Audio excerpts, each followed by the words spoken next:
Hello and welcome back. We've got another section.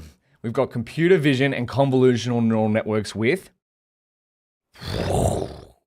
PyTorch. Now, computer vision is one of my favorite deep learning topics. But before we get into the materials, let's answer a very important question, and that is, where can you get help?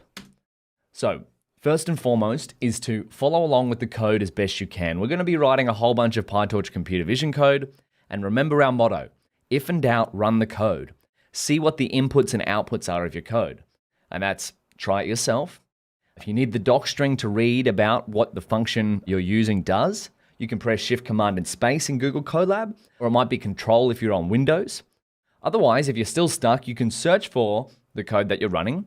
You might come across Stack Overflow or the PyTorch documentation. We've spent a bunch of time in the PyTorch documentation already, and we're going to be referencing a whole bunch in the next module, in section 3 we're up to now. If you go through all of these 4 steps, the next step is to try it again. If in doubt, run the code.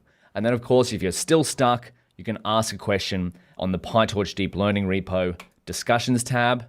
Now if we open this up, we can go New Discussion, and you can write here, section 03 for the computer vision, my problem is, and then in here, you can write some code. Be sure to format it as best you can, that way it'll help us answer it. And then go, what's happening here? Now, why do I format the code in these backticks here? It's so that it looks like code and that it's easier to read when it's formatted on the GitHub discussion. Then you can select a category. If you have a general chat, an idea, a poll, a Q&A, or a show and tell of something you've made for what you've learned from the course. For question and answering, you'll want to put it as Q&A. Then you can click Start Discussion, and it'll appear here, and that way they'll be searchable and we'll be able to help you out. So I'm going to get out of this. And speaking of resources, we've got the PyTorch Deep Learning repo. The links will be where you need the links. All of the code that we're going to write in this section is contained within the section 3 notebook, PyTorch Computer Vision. Now, this is a beautiful notebook, annotated with heaps of text and images.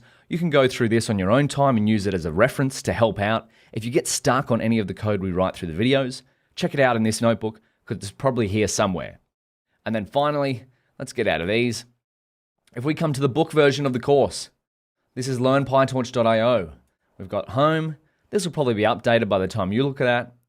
But we have section 03, which is PyTorch Computer Vision. It's got all of the information about what we're going to cover in a book format. And you can, of course, skip ahead to different subtitles, see what we're going to write here.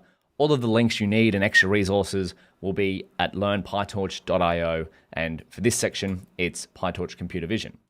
With that being said, speaking of computer vision, you might have the question, what is a computer vision problem? Well, if you can see it, it could probably be phrased as some sort of computer vision problem. That's how broad computer vision is. So let's have a few concrete examples. We might have a binary classification problem, such as if we wanted to have 2 different images. Is this photo of steak or pizza? We might build a model that understands what steak looks like in an image. This is a beautiful dish that I cooked, by the way.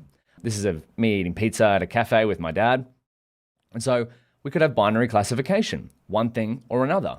And so our machine learning model may take in the pixels of an image and understand the different patterns that go into what a steak looks like. And the same thing with a pizza. Now, the important thing to note is that we won't actually be telling our model what to learn. It will learn those patterns itself from different example of images. Then we could step things up and have a multi-class classification problem. You noticing a trend here?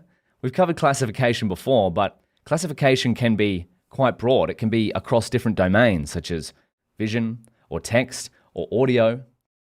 But if we were working with multi-class classification for an image problem, we might have, is this a photo of sushi, steak, or pizza?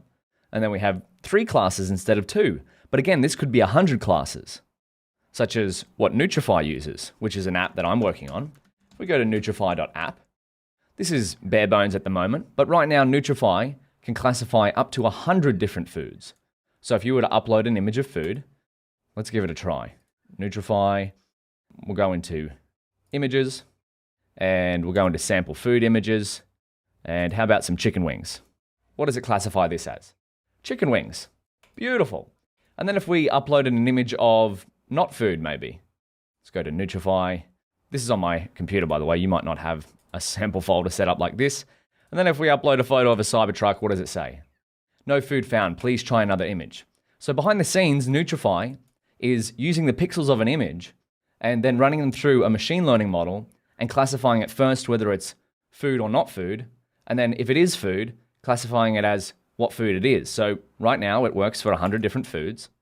So if we have a look at all these, it can classify apples, artichokes, avocados, barbecue sauce.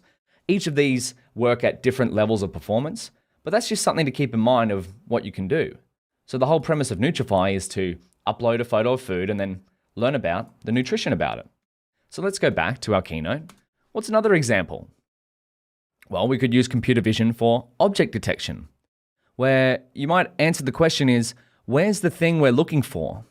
So for example, this car here, I caught them on security camera, actually did a hit and run on my new car. It wasn't that much of an expensive car, but I parked it on the street and this person, the trailer came off the back of their car and hit my car, and then they just picked the trailer up and drove away.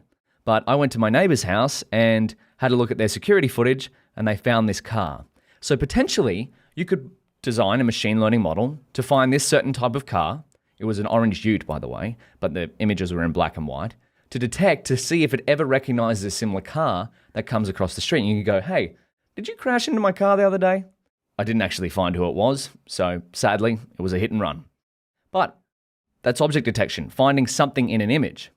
And then you might want to find out what are the different sections in this image. So this is a great example of what Apple uses on their devices, iPhones and iPads and whatnot, to segregate or segment the different sections of an image, so person 1, person 2, skin tones, hair, sky, original, and then it enhances each of these sections in different ways. So that's a practice known as computational photography. But the whole premise is, how do you segment different portions of an image? And then there's a great blog post here that talks about how it works and what it does and what kind of model that's used. I'll leave that as extra curriculum if you'd like to look into it. So if you have these images, how do you enhance the sky? How do you make the skin tones look how they should? How do you remove the background if you really wanted to? So all of this happens on device. So that's where I got that image from, by the way. Semantic mass. And this is another great blog, Apple Machine Learning Research. So keep this in mind. We're about to see another example for computer vision, which is Tesla computer vision. A lot of companies have websites, such as Apple Machine Learning Research, where they share a whole bunch of what they're up to in the world of machine learning. So in Tesla's case, they have 8 cameras on each of their self-driving cars that fuels their full self-driving beta software. And so they use computer vision to understand what's going on in an image and then plan what's going on. So this is 3-dimensional vector space. And what this means is they're basically taking these different viewpoints from the 8 different cameras, feeding them through some form of neural network, and turning the representation of the environment around the car into a vector, so a long string of numbers. And why would it do that? Well, because computers understand numbers far more than they understand images. So we might be able to recognize what's happening here, but for a computer to understand it, we have to turn it into vector space.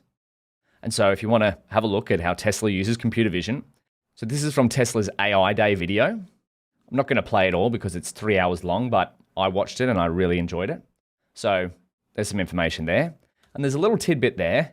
If you go to 2 hours and 1 minute and 31 seconds of the same video, have a look at what Tesla do. Well, would you look at that? Where have we seen that before? That's some device agnostic code, but with Tesla's custom Dojo chip. So Tesla uses PyTorch. So the exact same code that we're writing, Tesla uses similar PyTorch code to, of course, they write PyTorch code to suit their problem. But nonetheless, they use PyTorch code to train their machine learning models that power their self-driving software. So how cool is that? And if you want to have a look at another example, there's plenty of different Tesla self-driving videos. So, we can just play it right here. I was going to click the link. So look, this is what happens. If we have a look in the environment, Tesla, the cameras, understand what's going on here, and then it computes it into this little graphic here on your heads-up display in the car. And it kind of understands, well, I'm getting pretty close to this car, I'm getting pretty close to that car. And then it uses this information about what's happening, this perception, to plan where it should drive next. And I believe here, it ends up going into, it has to stop. Yeah, there we go. Because we've got a stop sign. Look at that. It's perceiving the stop sign. It's got two people here. I just saw a car drive past across this street. So that is pretty darn cool. That's just one example of computer vision, one of many. And how would you find out what computer vision can be used for? Here's what I do. What can computer vision be used for? Plenty more resources. So, oh, there we go. 27 most popular computer vision applications in 2022. So we've covered a fair bit there. But what are we going to cover specifically with PyTorch code? Well, broadly. My bad. We're going to get a vision dataset to work with using TorchVision. So PyTorch has a lot of different domain libraries. TorchVision helps us deal with computer vision problems. And there's existing datasets that we can leverage to play around with computer vision. We're going to have a look at the architecture of a convolutional neural network, also known as a CNN with PyTorch. We're going to look at an end-to-end multi-class image classification problem. So multi-class is what? More than one thing or another. Could be 3 classes, could be 100. We're going to look at steps at modeling with CNNs in PyTorch. So we're going to create a convolutional neural network with PyTorch. We're going to pick a loss function and optimize it to suit our problem. We're going to train a model, training a model, a little bit of a typo there. And then we're going to evaluate a model, right? So we might have typos with our text, but we'll have less typos in the code. And how are we going to do this? Well, we could do it cooks or we could do it chemists. Well, we're going to do it a little bit of both, part art, part science, but since this is a machine learning cooking show, we're going to be cooking up lots of code. So in the next video, we're going to cover the inputs and outputs of a computer vision problem. I'll see you there. So in the last video, we covered what we're going to cover broadly, and we saw some examples of what computer vision problems are. Essentially, anything that you're able to see, you can potentially turn into a computer vision problem. And we're going to be cooking up lots of machine learning, or specifically PyTorch computer vision code. You see, I fixed that typo. Now let's talk about what the inputs and outputs are of a typical computer vision problem. So let's start with a multi-classification example. And say we wanted to take photos of different images of food and recognize what they were. So we're replicating the functionality of Nutrify. So take a photo of food and learn about it. So we might start with a bunch of food images that have a height and width of some sort. So we have width equals 224, height equals 224, and then they have 3 color channels. Why 3? Well, that's because we have a value for red, green, and blue. So if we look at this up, if we go red, green, blue image format, so 24-bit RGB images. So a lot of images or digital images have some value for a red pixel, a green pixel, and a blue pixel. And if you were to convert images into numbers, they get represented by some value of red, some value of green, and some value of blue. That is exactly the same as how we'd represent these images. So for example, this pixel here might be a little bit more red, a little less blue, and a little less green because it's close to orange. And then we convert that into numbers. So what we're trying to do here is essentially what we're trying to do with all of the data that we have with machine learning is represent it as numbers. So the typical image format to represent an image, because we're using computer vision, so we're trying to figure out what's in an image. The typical way to represent that is in a tensor that has a value for the height, width, and color channels. And so we might numerically encode these, in other words, represent our images as a tensor, and this would be the inputs to our machine learning algorithm. And in many cases, depending on what problem you're working on, an existing algorithm already exists for many of the most popular computer vision problems. And if it doesn't, you can build one. And then you might fashion this machine learning algorithm to output the exact shapes that you want. In our case, we want 3 outputs. We want one output for each class that we have. We want a prediction probability for sushi. We want a prediction probability for steak. And we want a prediction probability for pizza. Now, in our case, in this iteration, it looks like our model got one of them wrong because the highest value was assigned to the wrong class here. So for the second image, it assigned a prediction probability of 0.81 for sushi. Now, keep in mind that you could change these classes to whatever your particular problem is. I'm just simplifying this and making it 3. You could have 100, you could have 1,000, you could have 5. It's just, it depends on what you're working with. And so we might use these predicted outputs to enhance our app. So if someone was to take a photo of their plate of sushi Our app might say, hey, this is a photo of sushi. Here's some information about the sushi rolls. Or the same for steak, the same for pizza. Now, it might not always get it right, because after all, that's what machine learning is. It's probabilistic. So how would we improve these results here? Well, we could show our model more and more images of sushi, steak, and pizza so that it builds up a better internal representation of said images. So when it looks at images it's never seen before or images outside its training data set, it's able to get better results. But just keep in mind this whole process is similar no matter what computer vision problem you're working with. You need a way to numerically encode your information. You need a machine learning model that's capable of fitting the data in the way that you would like it to be fit. In our case, classification. You might have a different type of model if you're working with object detection, a different type of model if you're working with segmentation. And then you need to fashion the outputs in a way that best suit your problem as well. So let's push forward. Oh, by the way, the model that often does this is a convolutional neural network. In other words, a CNN. However, you can use many other different types of machine learning algorithms here. It's just that convolutional neural networks typically perform the best with image data. Although, with recent research, there is the transformer architecture or deep learning model that also performs fairly well or very well with image data. So just keep that in mind going forward. But for now, we're going to focus on convolutional neural networks. And so we might have input and output shapes, because remember, one of the chief machine learning problems is making sure that your tensor shapes line up with each other, the input and output shapes. So if we encoded this image of steak here, we might have a dimensionality of batch size, width, height, color channels. And now the ordering here could be improved. It's usually height, then width, so alphabetical order, and then color channels last. So we might have the shape of none, 224, 2243. Now, where does this come from? So none could be the batch size. Now, it's none because we can set the batch size to whatever we want, say, for example, 32. Then we might have a height of 224 and a width of 224 and 3 color channels. Now, height and width are also customizable. You might change this to be 512 by 512. What that would mean is that you have more numbers representing your image, and in sense would take more computation to figure out the patterns because there is simply more information encoded in your image. But 224, 224 is a common starting point for images. And then 32 is also a very common batch size, as we've seen in previous videos. But again, this could be changed depending on the hardware you're using, depending on the model you're using. You might have a batch size of 64. You might have a batch size of 512. It's all problem specific.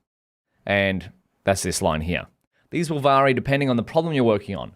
So in our case, our output shape is 3 because we have 3 different classes for now. But again, if you have 100, you might have an output shape of 100. If you have 1,000, you might have an output shape of 1,000. The same premise of this whole pattern remains though.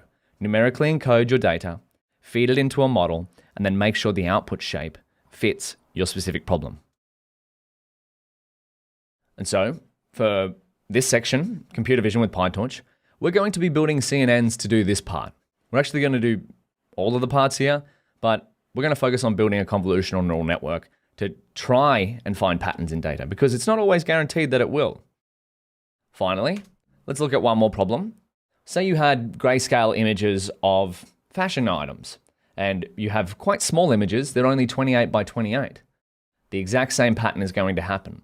You numerically represent it, use it as inputs to a machine learning algorithm, and then hopefully your machine learning algorithm outputs the right type of clothing that it is. In this case, it's a t-shirt. But I've got ... here because we're going to be working on a problem that uses 10 different types of items of clothing. And the images are grayscale, so there's not much detail. So hopefully our machine learning algorithm can recognize what's going on in these images. There might be a boot, there might be a shirt, there might be pants, there might be a dress, etc., etc. But we numerically encode our images into dimensionality of batch size, height, width, color channels. This is known as NHWC, or number of batches or number of images in a batch, height, width, C, or color channels. This is color channels last. Why am I showing you 2 forms of this? Do you notice color channels in this one is color channels first? So color channels height, width. Well, because you'll come across a lot of different representations of data full stop, but particularly image data in PyTorch and other libraries, many libraries expect color channels last. However, PyTorch currently, at the time of recording this video, it may change in the future, defaults to representing image data with color channels first. Now, this is very important because you will get errors if your dimensionality is in the wrong order. And so there are ways to go in between these two, and there's a lot of debate of which format is the best. It looks like color channels last is going to win over the long term, just because it's more efficient, but again, that's outside the scope. But just keep this in mind. We're going to write code to interact between these two, but it's the same data, just represented in different order. And so we could rearrange these shapes to how we want, color channels last or color channels first.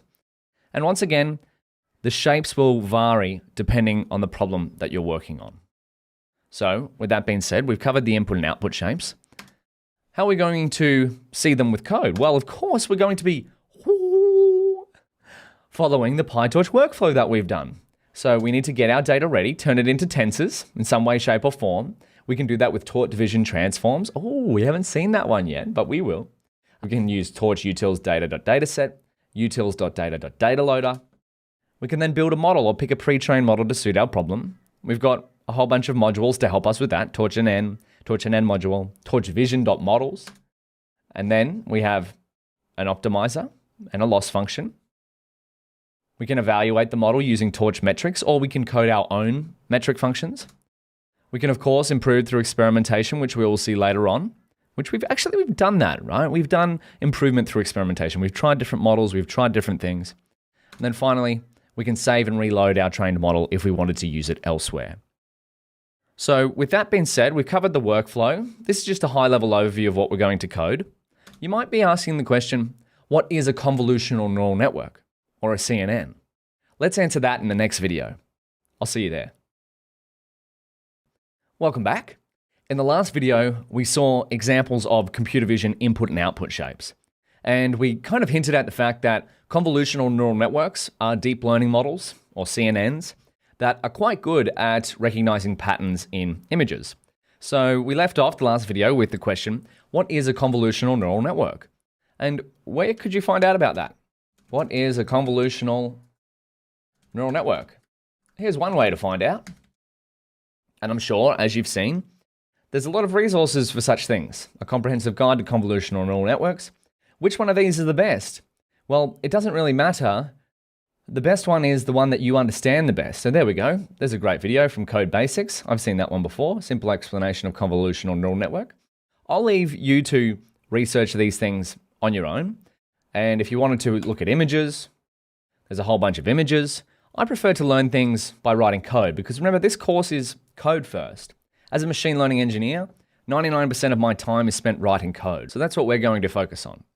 But anyway, here's the typical architecture of a CNN. In other words, a convolutional neural network. If you hear me say CNN, I'm not talking about the news website.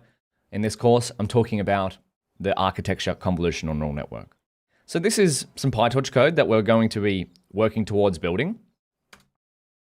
But we have some hyperparameters / layer types here. We have an input layer. So we have an input layer, which takes some in channels, and an input shape. Because remember, it's very important in machine learning and deep learning to line up your input and output shapes of whatever model you're using, whatever problem you're working with. Then we have some sort of convolutional layer. Now, what might happen in a convolutional layer? Well, as you might have guessed, as what happens in many neural networks, is that the layers perform some sort of mathematical operation.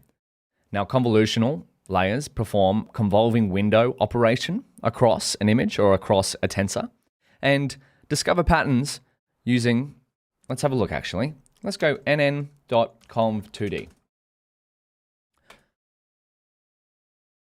There we go. This is what happens.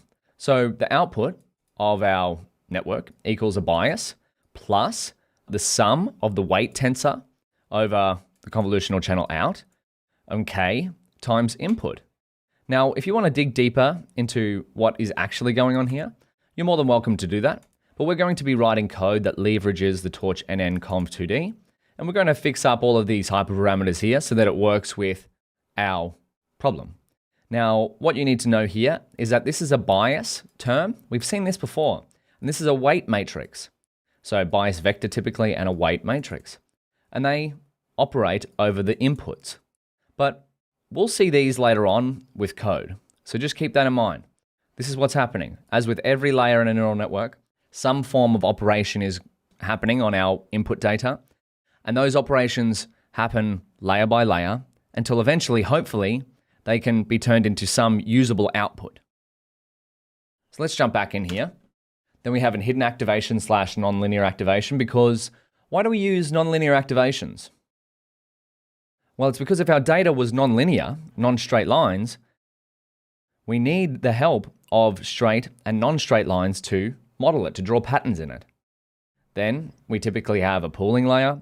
And I want you to take this architecture, I've said typical here for a reason, because these type of architectures are changing all the time. So this is just one typical example of a CNN. It's about as basic as a CNN as you can get.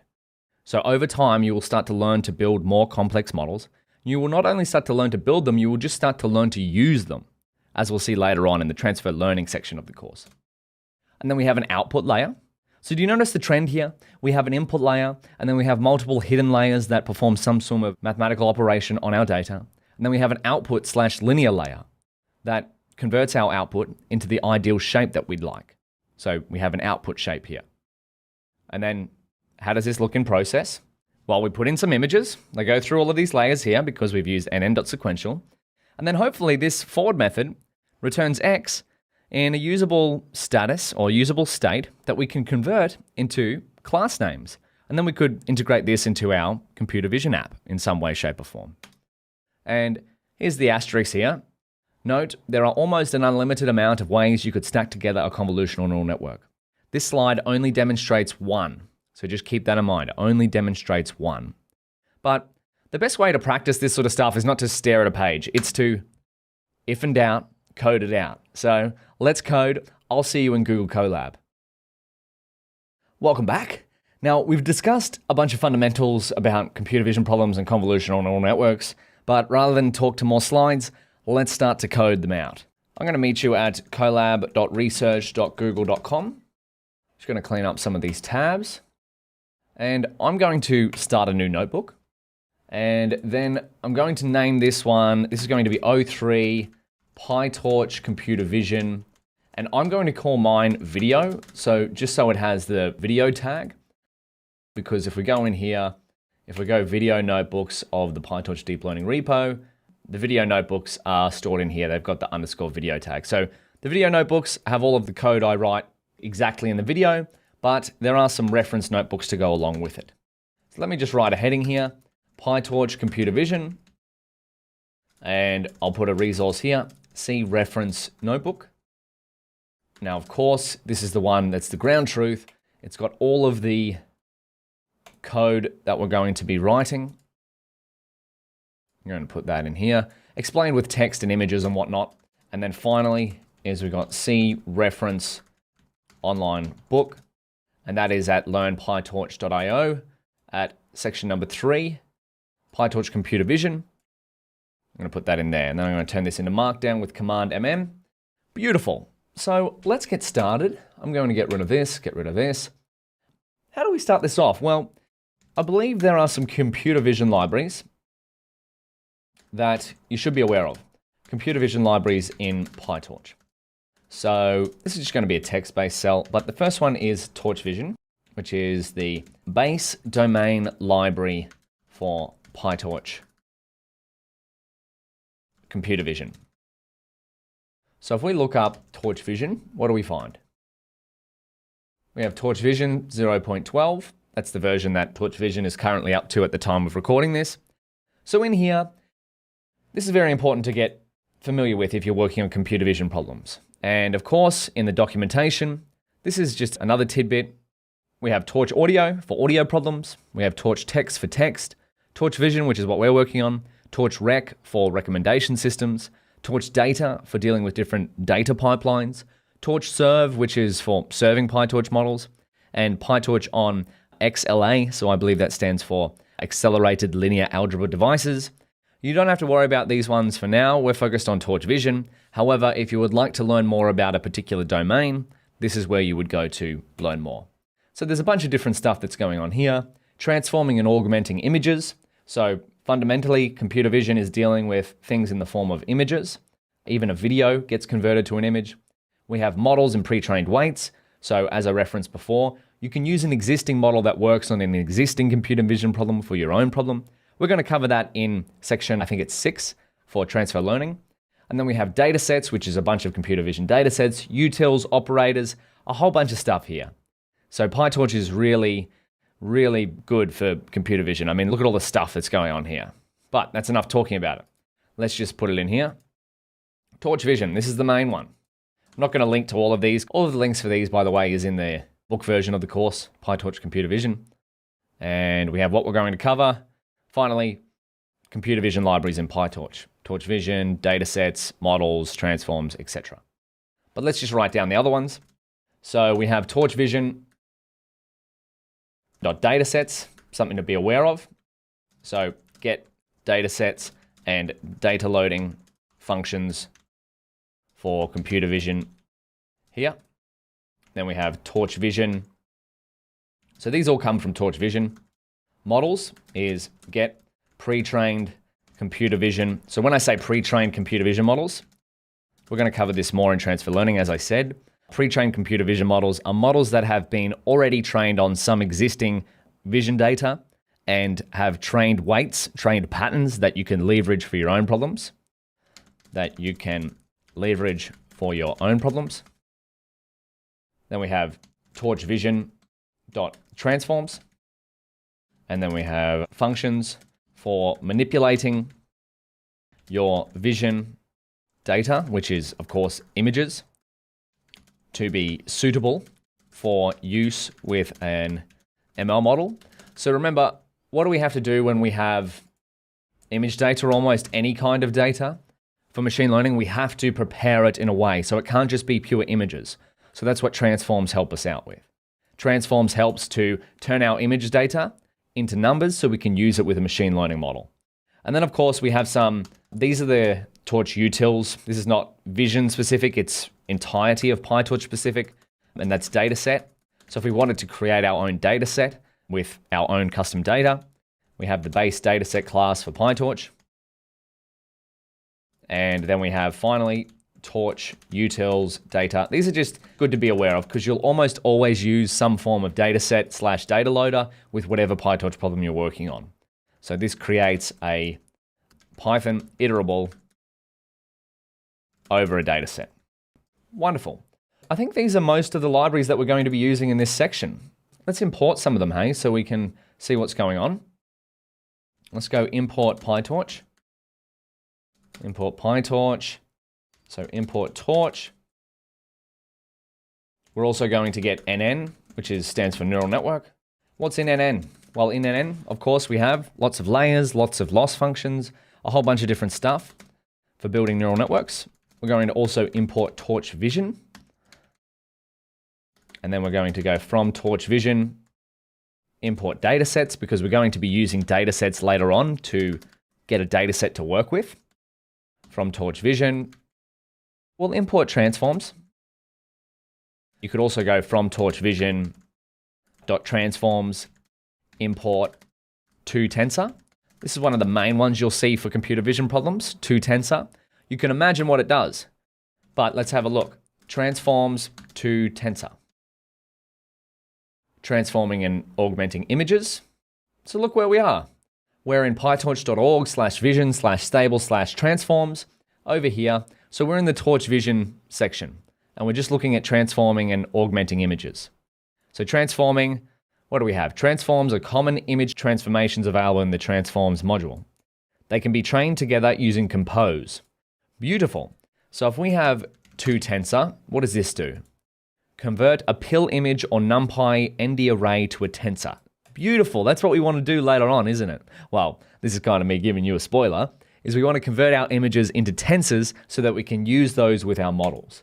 But there's a whole bunch of different transforms here, and actually one of your extracurriculum is to read through each of these packages for 10 minutes. So that's about an hour of reading, but it will definitely help you later on if you get familiar with using the PyTorch documentation. After all, this course is just a momentum builder. We're going to write heaps of PyTorch code, but fundamentally, you'll be teaching yourself a lot of stuff by reading the documentation. let's keep going with this. Where were we up to? When we're getting familiar with our data, matplotlib is going to be fundamental for visualization. Remember, the Data Explorer's motto, visualize, visualize, visualize. Become one with the data. So we're going to import matplotlib.pyplot as PLT. And then finally, let's check the versions. So print torch.version or _ version and print TorchVision. So by the time you watch this, there might be a newer version of each of these modules out. If there's any errors in the code, please let me know. But this is just a bare minimum version that you'll need to complete this section. I believe at the moment, Google Colab is running 1.11 for Torch and maybe 1.10. We'll find out in a second. It just connected. So we're importing PyTorch. Okay, there we go.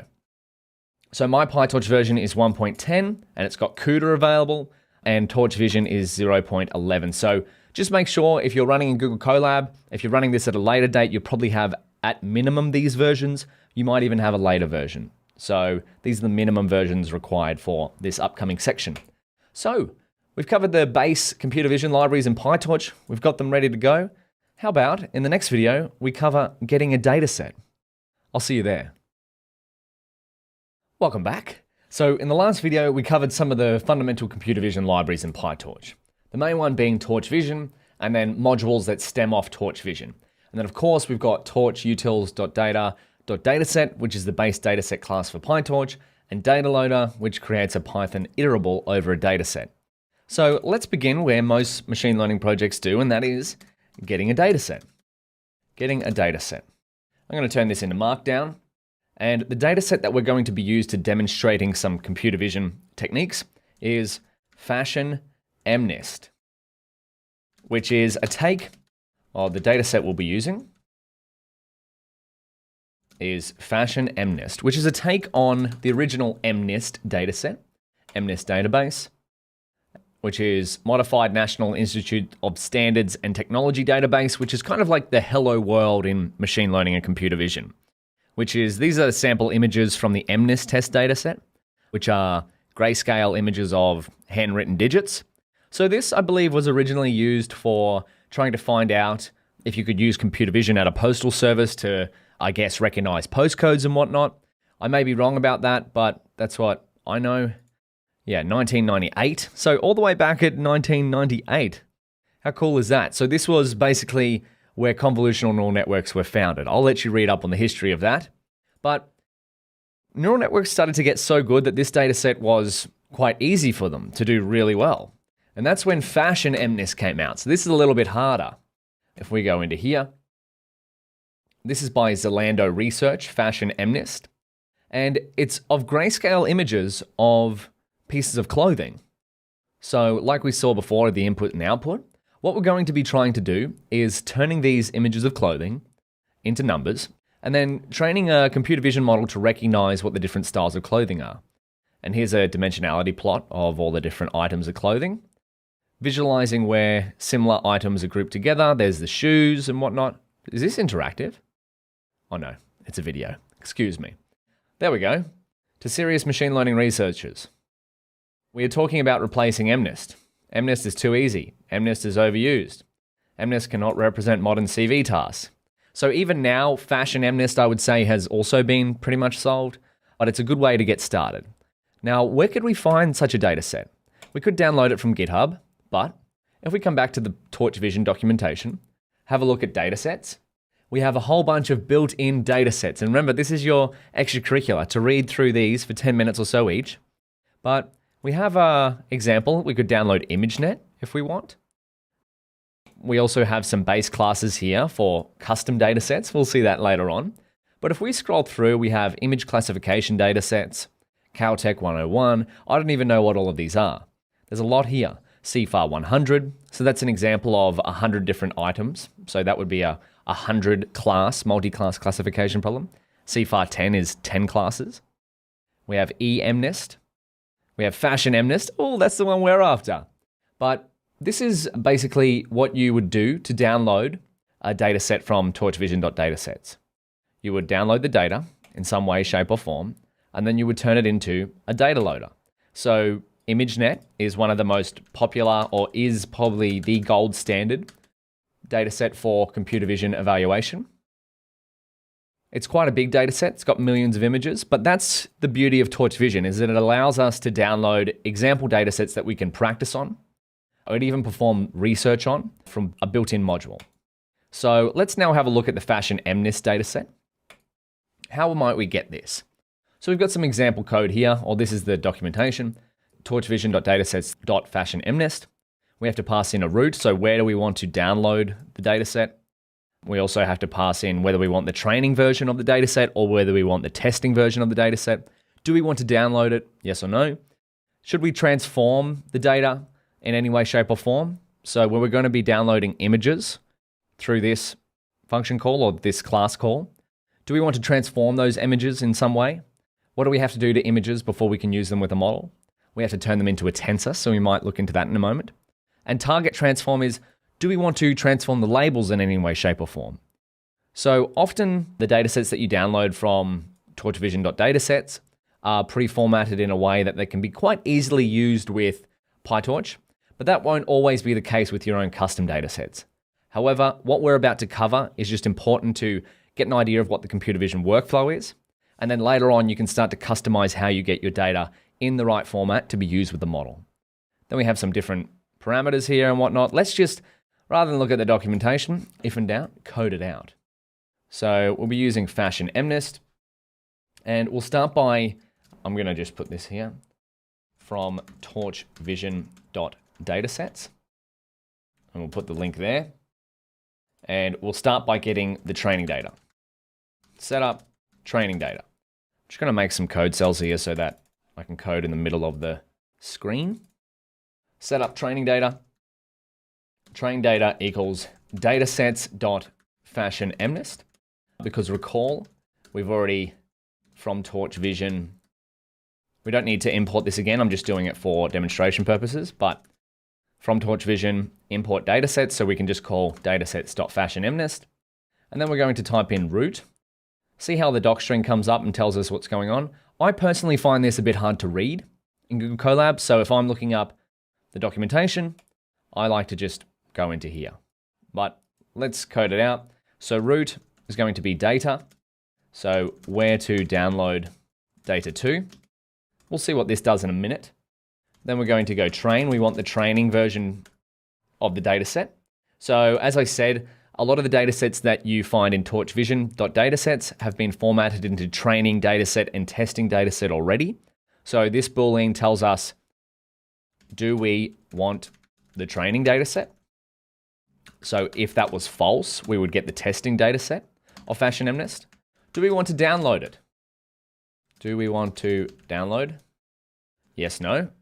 So yes, we do. We're going to set that to true. Now, what sort of transform do we want to do? So because we're going to be downloading images, and what do we have to do to our images to use them with a machine learning model? We have to convert them into tensors.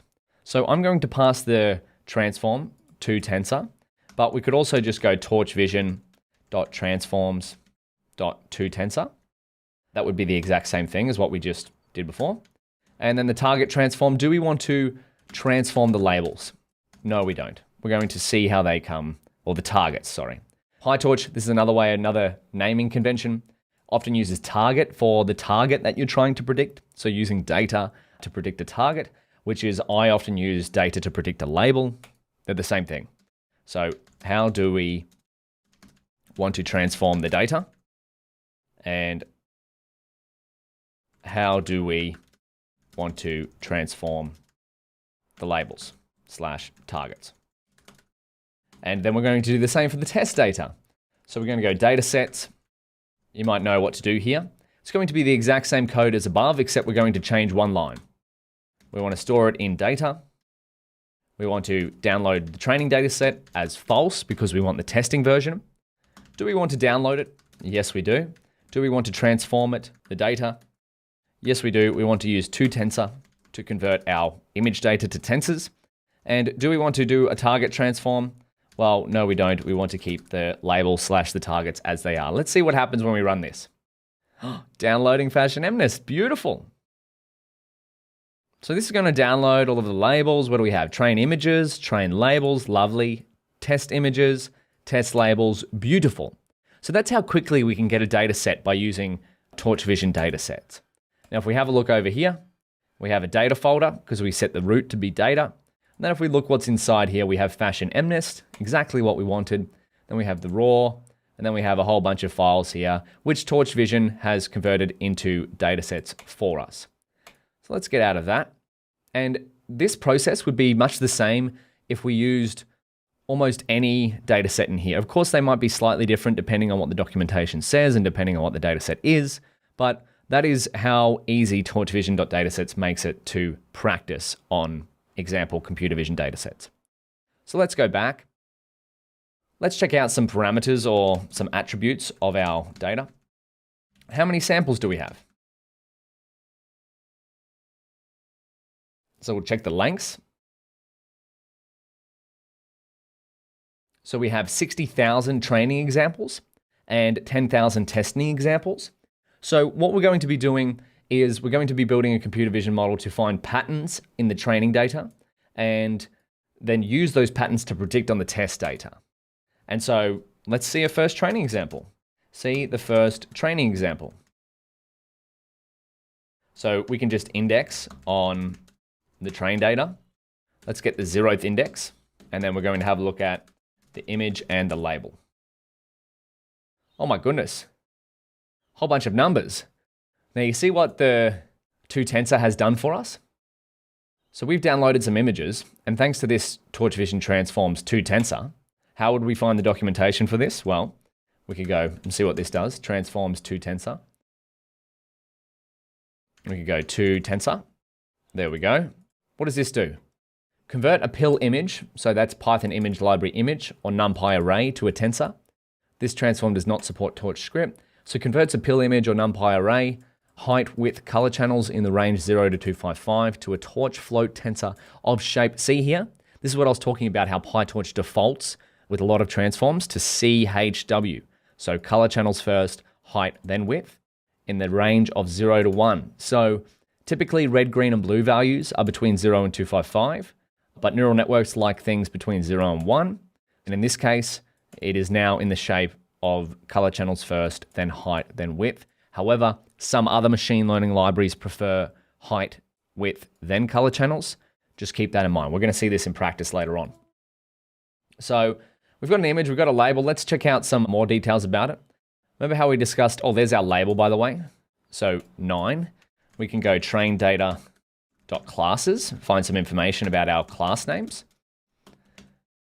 Class names. Beautiful. So number 9 would be 0, 1, 2, 3, 4, 5, 6, 7, 8, 9. So this particular tensor seems to relate to an ankle boot. How would we find that out? Well, 1 second. I'm just going to show you one more thing. Class to IDX. Let's go train data.class to IDX. What does this give us? Class to IDX. This is going to give us a dictionary of different labels and their corresponding index. So if our machine learning model predicted 9 or class 9, we can convert that to ankle boot using this attribute of the train data. There are more attributes that you can have a look at if you like. You can go train data dot, and then I just push tab to find out a bunch of different things. You could go data, there's the data, that'll be the images, and then I believe you can also go targets.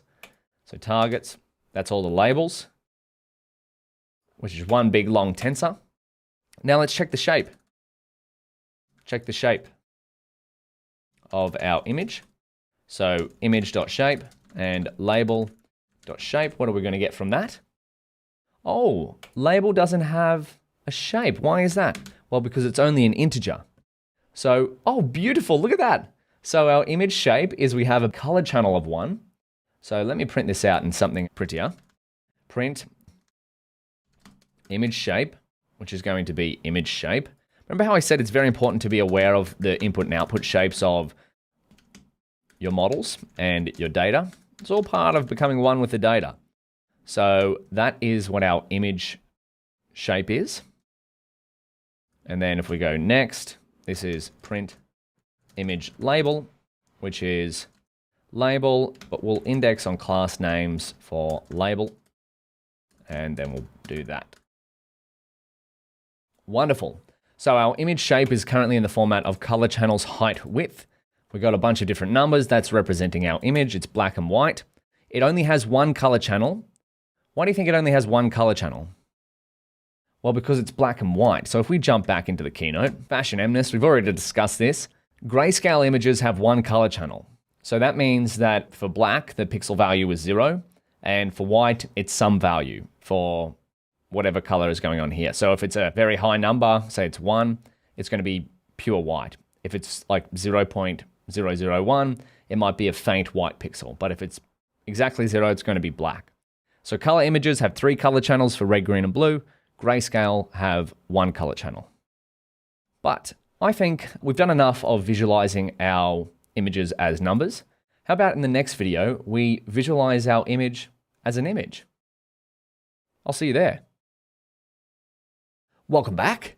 So in the last video, we checked the input-output shapes of our data, and we downloaded the Fashion MNIST dataset, which is comprised of images or grayscale images of t-shirts, trousers, pullovers, dress, coat, sandal, shirt, sneaker, bag, ankle boot. Now, we want to see if we can build a computer vision model to decipher what's going on in Fashion MNIST. So to separate, to classify different items of clothing based on their numerical representation. And part of becoming one with the data is, of course, checking the input-output shapes of it. So this is a Fashion MNIST dataset from Zalando Research. Now, if you recall, why did we look at our input and output shapes? Well, this is what we looked at before. We have 28 by 28 grayscale images that we want to represent as a tensor. We want to use them as input into a machine learning algorithm, typically a computer vision algorithm, such as a CNN. Then we want to have some sort of outputs that are formatted in the ideal shape that we'd like. So in our case, we have 10 different types of clothing. So we're going to have an output shape of 10. But our input shape is what? So by default, PyTorch turns tensors into color channels first. So we have an input shape of none, 1, 28, 28. So none is going to be our batch size, which of course we can set that to whatever we'd like. And so our input shape format is in NCHW, or in other words, color channels first. But just remember, if you're working with some other machine learning libraries, you may want to use color channels last. So let's have a look at where that might be the case. We're going to visualize our images. So I'll make a little heading here, 1.2. Now, this is all part of becoming one with the data. In other words, understanding its input and output shapes, how many samples there are, what they look like. Visualize, visualize, visualize. Let's import matplotlib. I'm just going to add a few code cells here. Import matplotlib.pyplot. pyplot as PLT. Now, let's create our image and label. Is our train data 0? And we're going to print the image shape so we can understand what inputs are going into our matplotlib function.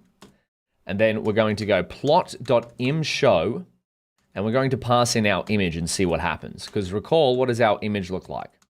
Image. Our image is this big tensor of numbers. And we've got an image shape, 128, 128. Now, what happens if we call plot.imShow? What happens there? Oh, we get an error. Invalid shape, 128, 128 for image data.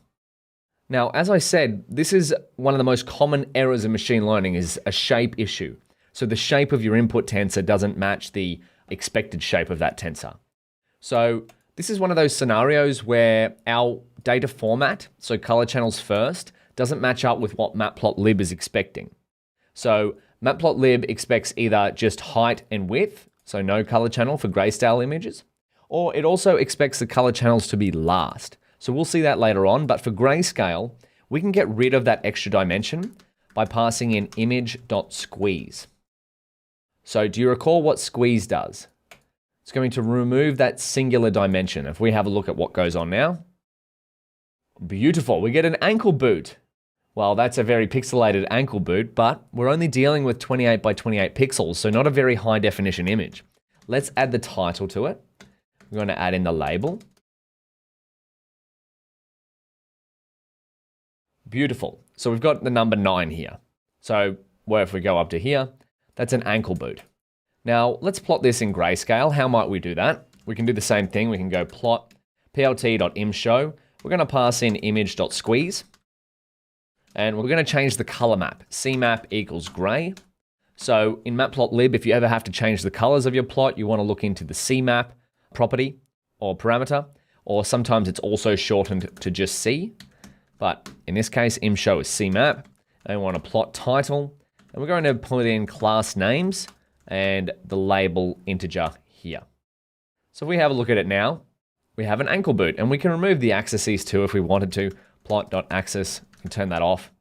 That's going to remove the axis. So there we go, that's the type of images that we're dealing with, but that's only a singular image.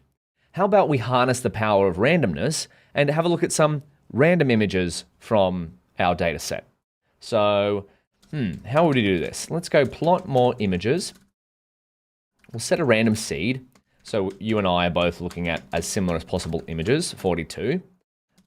Now we'll create a plot by calling plot.figure, and we're going to give it a size. We might create a 9x9 grid. So we want to see 9 random images from our data set. So rows, cols, or sorry, maybe we'll do 4x4. That'll give us 16. We're going to go for I in range, and we're going to go 1 to rows times columns plus 1. So we can print I. What's that going to give us? We want to see 16 images, or thereabouts. So 16 random images, but used with a manual seed of 42 of our data set. This is one of my favorite things to do with any type of data set that I'm looking at, whether it be text, image, audio, doesn't matter. I like to randomly have a look at a whole bunch of samples at the start so that I can become one with the data. With that being said, let's use this loop to grab some random indexes. We can do so using Torch's randint, so random integer, between 0 and length of the training data. This is going to give us a random integer in the range of 0 and however many training samples we have, which in our case is what? 60,000 or thereabouts. So we want to create the size of 1, and we want to get the item from that so that we have a random index. What is this going to give us? Oh, excuse me, maybe we print that out. There we go. So we have random images. Now, because we're using manual seed, it will give us the same numbers every time. So we have 37542, 37542. And then if we just commented out the random seed, we'll get different numbers every time. But this is just to demonstrate. We'll keep the manual seed there for now. You can comment that out if you want different numbers or different images, different indexes each time. So we'll create the image and the label by indexing on the training data at the random index that we're generating. And then we'll create our plot. So fig, or we'll add a subplot. Fig add subplot. And we're going to go rows, cols, I. So at the ith index, we're going to add a subplot. Remember, we set rows and columns up to here. And then we're going to go plt.imshow. We're going to show what? We're going to show our image, but we have to squeeze it to get rid of that singular dimension as the color channel. Otherwise, we end up with an issue with matplotlib. We're going to use a color map of gray so it looks like the image we plotted above. And then for our title, it's going to be our class names indexed with our label. And then we don't want the axes because that's going to clutter up our plot. Let's see what this looks like. Oh my goodness, look at that. It worked first go. Usually visualizations take a fair bit of trial and error. So we have ankle boots, we have shirts, we have bags, we have ankle boots, sandal, shirt, pullover. Oh, do you notice something about the data set right now? Pullover and shirt. To me, they look quite similar. Do you think that will cause an issue later on when our model is trying to predict between a pullover and a shirt? How about if we look at some more images? We'll get rid of the random seed so we can have a look at different styles. So we have a sandal, ankle boot, coat, t-shirt, top, shirt. Oh, is that a little bit confusing that we have a class for t-shirt and top and shirt? Like, I'm not sure about you, but what's the difference between a t-shirt and a shirt? This is just something to keep in mind. As a t-shirt and top, does that look like it could be maybe even a dress? Like the shape is there? So this is just something to keep in mind going forward. chances are if we get confused on our, like you and I looking at our data set, if we get confused about different samples and what they're labeled with, our model might get confused later on. So let's have a look at one more and then we'll go into the next video. So we have sneaker, trouser, shirt, sandal, dress, pullover, bag, t-shirt. Oh, that's quite a difficult one. Doesn't look like there's even much going on in that image. But the whole premise of building a machine learning model to do this would be, could you write a program that would take in the shapes of these images and write a rule-based program that would go, hey, if it's look like a rectangle with a buckle in the middle, it's probably a bag. I mean, you probably could after a while, but I prefer to write machine learning algorithms to figure out patterns in data. So let's start moving towards that. We're now going to go on figuring out how we can prepare this data to be loaded into a model. I'll see you there. All right. So we've got 60,000 images of clothing that we'd like to build a computer vision model to classify into 10 different classes. And now that we've visualized a fair few of these samples, do you think that we could model these with just linear lines, so straight lines? Or do you think we'll need a model with nonlinearity? So I'm going to write that down. So do you think these items of clothing, images, could be modeled with pure linear lines? Or do you think we'll need nonlinearity? Don't have to answer that now. We could test that out later on. You might want to skip ahead and try to build a model yourself with linear lines or nonlinearities. We've covered linear lines and nonlinearities before, but let's now start to prepare our data even further to prepare data loader. So right now, our data is in the form of PyTorch datasets. So let's have a look at it. Train data. There we go. So we have dataset, which is of fashion MNIST.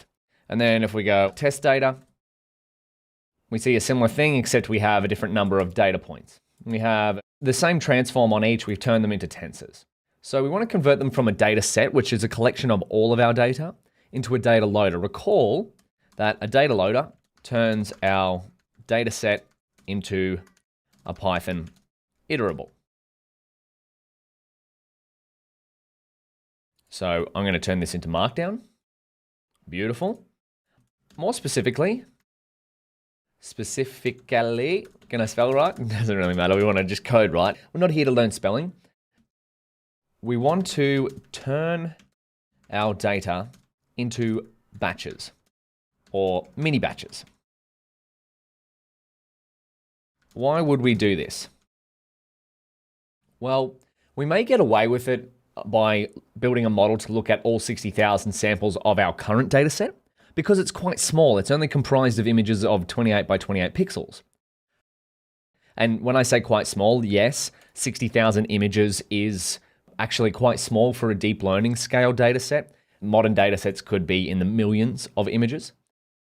But if our computer hardware was able to look at 60,000 samples of 28 by 28 at one time, it would need a fair bit of memory. So we have RAM space up here, we have GPU memory, we have compute memory, but chances are that it might not be able to store millions of images in memory. So what you do is you break a data set from, say, 60,000 into groups of batches or mini batches. So we've seen batch size before. Why would we do this? Well, one, it is more computationally efficient, as in your computing hardware may not be able to store in memory at 60,000 images in one hit. So we break it down to 32 images at a time.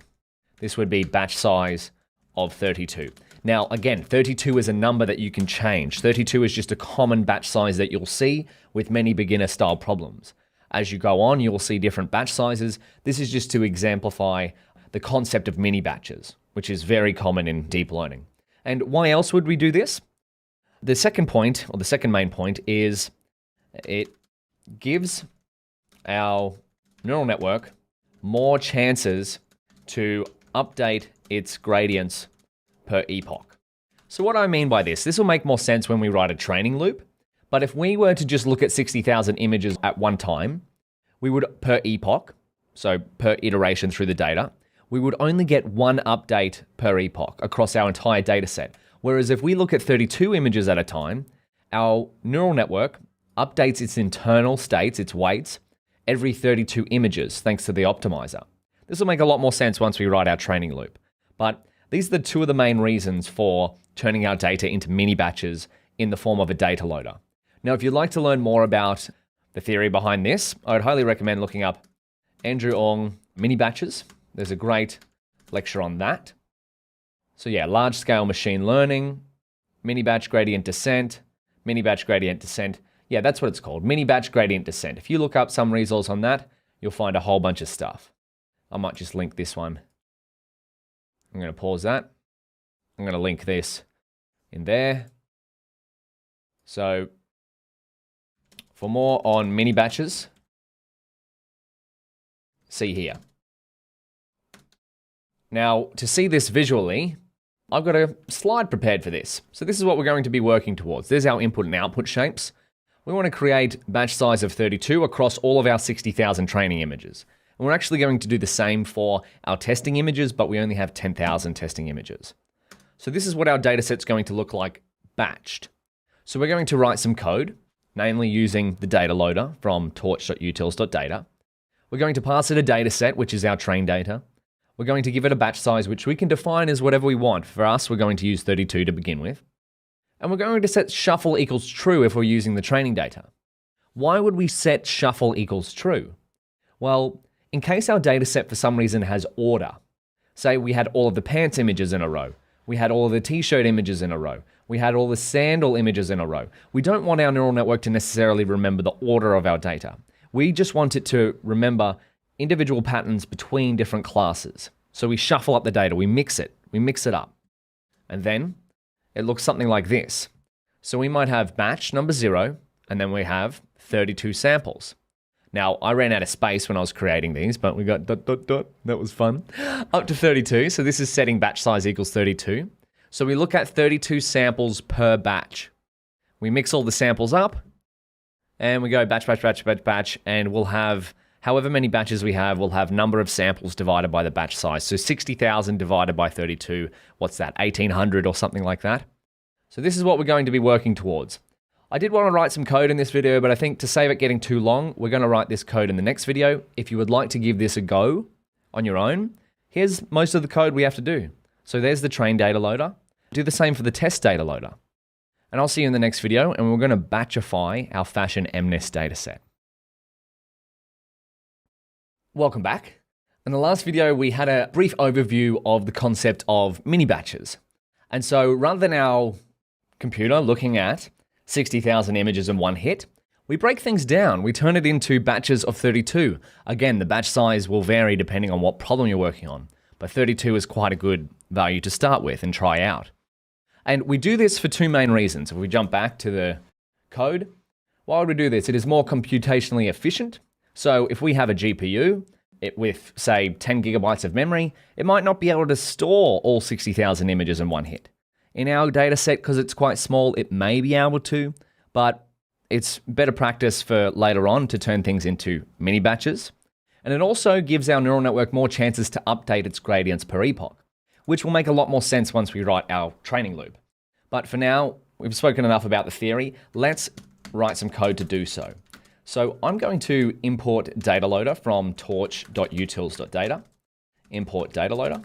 And this principle, by the way, preparing a data loader, goes the same for not only images, but for text, for audio, whatever sort of data you're working with. Mini batches will follow you along, or batches of data will follow you along throughout a lot of different deep learning problems. So set up the batch size hyperparameter. Remember, a hyperparameter is a value that you can set yourself. So batch size equals 32, and it's practice. You might see it typed as capitals. You won't always see it, but you'll see it quite often, a hyperparameter typed as capitals. And then we're going to turn datasets into iterables. So batches. So we're going to create a train data loader here of our fashion MNest dataset. We're going to use DataLoader. We're going to see what the doc string is. Or actually, let's look at the documentation. Torch DataLoader. This is some extra curriculum for you too, by the way, is to read this data page, torchutils.data, because no matter what problem you're going with deep learning or PyTorch, you're going to be working with data. So spend 10 minutes just reading through here. I think I might have already assigned this, but this is just so important that it's worth going through again. Read through all of this. Even if you don't understand all of it, what's going on, it helps you know where to look for certain things. So what does it take? DataLoader takes a data set. We need to set the batch size to something. It's the default of 1. That means that we would create a batch of 1 image at a time in our case. Do we want to shuffle it? Do we want to use a specific sampler? There's a few more things going on. Number of workers. Number of workers stands for how many cores on our machine do we want to use to load data. Generally, the higher the better for this one. But we're going to keep most of these as the default because most of them are set to pretty good values to begin with. I'll let you read more into the other parameters here. We're going to focus on the first 3. Dataset, batch size, and shuffle, true or false. Let's see what we can do. So dataset equals our train data, which is 60,000 fashion MNest. And then we have a batch size, which we're going to set to our batch size hyperparameter. So we're going to have a batch size of 32. And then finally, do we want to shuffle the training data? Yes, we do. And then we're going to do the same thing for the test data loader, except we're not going to shuffle the test data. Now you can shuffle the test data if you want, but in my practice, it's actually easier to evaluate different models when the test data isn't shuffled. So you shuffle the training data to remove order, and so your model doesn't learn order. But for evaluation purposes, it's generally good to have your test data in the same order because our model will never actually see the test data set during training. We're just using it for evaluation. So the order doesn't really matter of the test data loader. It's just easier if we don't shuffle it because then if we evaluate it multiple times, it's not being shuffled every single time. So let's run that. And then we're going to check it out. Our train data loader and our test data loader. Beautiful. We've got instances of TorchUtils data DataLoader.DataLoader. And now let's check out what we've created, hey? I always like to print different attributes of whatever we make. Check out what we've created. This is all part of becoming one with the data. So print F, I'm going to go DataLoaders, and then pass in, this is just going to output basically the exact same as what we've got above, test data loader. And we can also see what attributes we can get from each of these by going train data loader. I don't need caps lock there. Train data loader, full stop, and then we can go tab. We've got a whole bunch of different attributes. We've got a batch size, we've got our data set. Do we want to drop the last? As in, if our batch size overlapped with our 60,000 samples, do we want to get rid of the last batch? Say, for example, the last batch only had 10 samples. Do we want to just drop that? Do we want to pin the memory? That's going to help later on if we wanted to load our data faster. A whole bunch of different stuff here. If you'd like to research more, you can find all the stuff about what's going on here in the documentation. But let's just keep pushing forward. What else do we want to know? So let's find the length of the train data loader. We will go length, train data loader. So this is going to tell us how many batches there are. Batches of, which of course is batch size. And we want print length of test data loader. We want length test data loader batches of batch size. ... So let's find out some information. What do we have? Oh, there we go. So we're seeing what we saw before with this one. But this is more interesting here. Length of train data loader. Yeah, we have about 1,875 batches of 32. So if we do 60,000 training samples divided by 32, yeah, it comes out to 1875. And if we did the same with 10,000 for testing samples of 32, it comes out at 313. This gets rounded up. So this is what I meant, that the last batch will have maybe not 32 because 32 doesn't divide evenly into 10,000. but that's okay. And so this means that our model is going to look at 1,875 individual batches of 32 images rather than just one big batch of 60,000 images. Now, of course, the number of batches we have will change if we change the batch size. So we have 469 batches of 128. And if we reduce this down to 1, what do we get? We have a batch per sample. So 60,000 batches of 1, 10,000 batches of 1, but we're going to stick with 32. But now let's visualize. So we've got them in train data loader. How would we visualize a batch or a single image from a batch? So let's show a sample. I'll show you how you can interact with a data loader. We're going to use randomness as well. So we'll set a manual seed and then we'll get a random index. Random IDX equals torch rand int. We're going to go from 0 to length of train features batch. Oh, where did I get that from? Excuse me, getting ahead of myself here. I want to check out what's inside the training data loader. We'll check out what's inside the training data loader because the test data loader is going to be similar. So we want the train features batch. So I say features as in the images themselves, and the train labels batch is going to be the labels of our data set or the targets in PyTorch terminology. So next iter data loader. So because our data loader has 1,875 batches of 32, we're going to turn it into an iterable with iter, and we're going to get the next batch with next. And then we can go here, train features batch.shape, and we'll get train labels batch.shape. What do you think this is going to give us? Well, there we go. Look at that. So we have a tensor. Each batch we have 32 samples. So this is batch size, and this is color channels, and this is height, and this is width. And then we have 32 labels associated with the 32 samples. Now, where have we seen this before? If we go back through our keynote, input and output shapes. So we have shape equals 32, 28, 28, 1. So this is color channels last, but ours is currently in color channels first.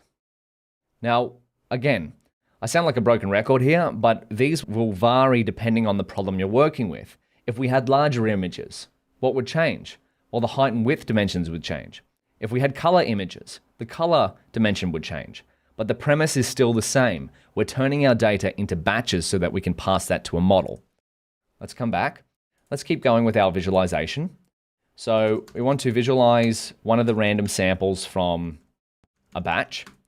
And then we're going to go image label equals train features batch. And we're going to get the random IDX from that. And we'll get the train labels batch. And we'll get the random IDX from that. So we're matching up on the, we've got one batch here, train features batch, train labels batch. And we're just getting the image and the label at a random index within that batch. So, oh, excuse me, I need to set this equal there. And then we're going to go plt.imShow. What are we going to show? We're going to show the image, but we're going to have to squeeze it to remove that singular dimension. And then we'll set the CMAP equal to gray. And then we'll go plt.title. We'll set the title, which is going to be the class names indexed by the label, integer. And then we can turn off the accesses. You can use off here, or you can use false. Depends on what you'd like to use. Let's print out the image size, because you can never know enough about your data. And then print. Let's also get the label. Label and label shape or label size. Our label will be just a single integer, so it might not have a shape. But that's okay. Let's have a look. Oh, bag. See, look, that's quite hard to understand. I wouldn't be able to detect that that's a bag. Can you tell me that you could write a program to understand that? That just looks like a warped rectangle to me. But if we had a look at another one, we'll get another random. Oh, we've got a random seed, so it's going to produce the same image each time.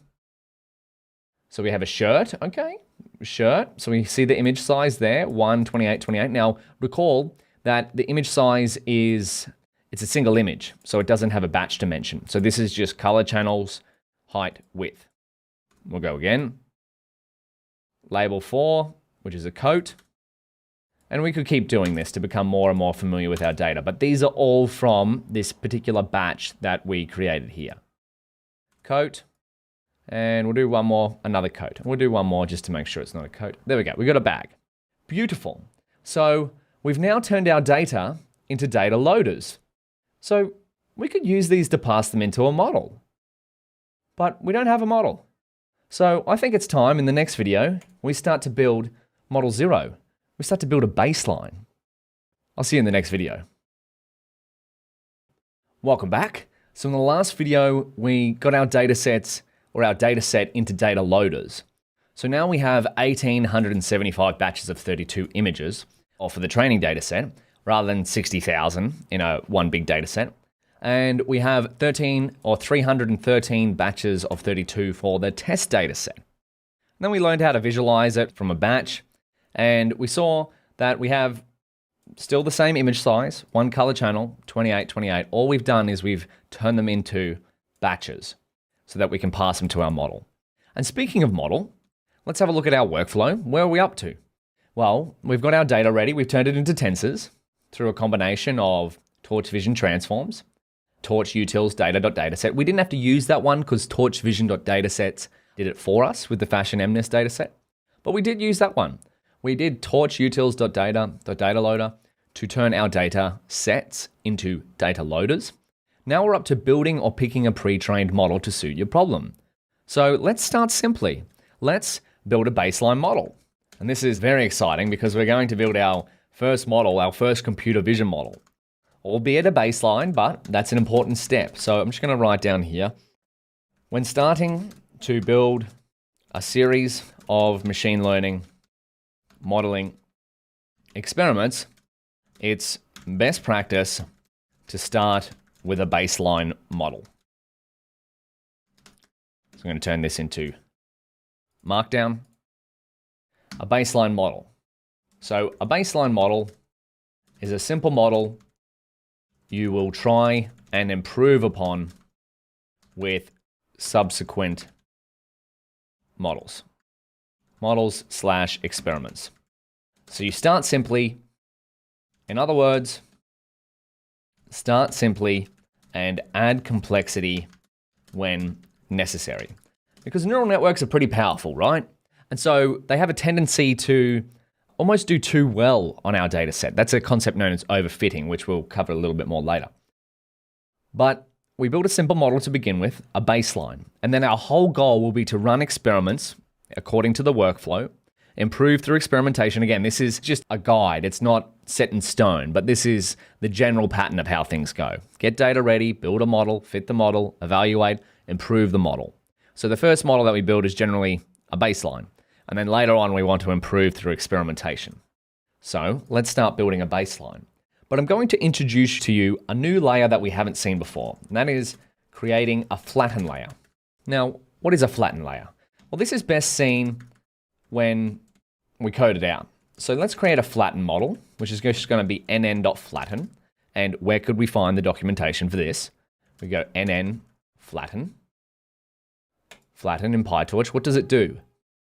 Flattens a contiguous range of DIMs into a tensor for use with sequential. So there's an example there, but I'd rather, if in doubt, code it out.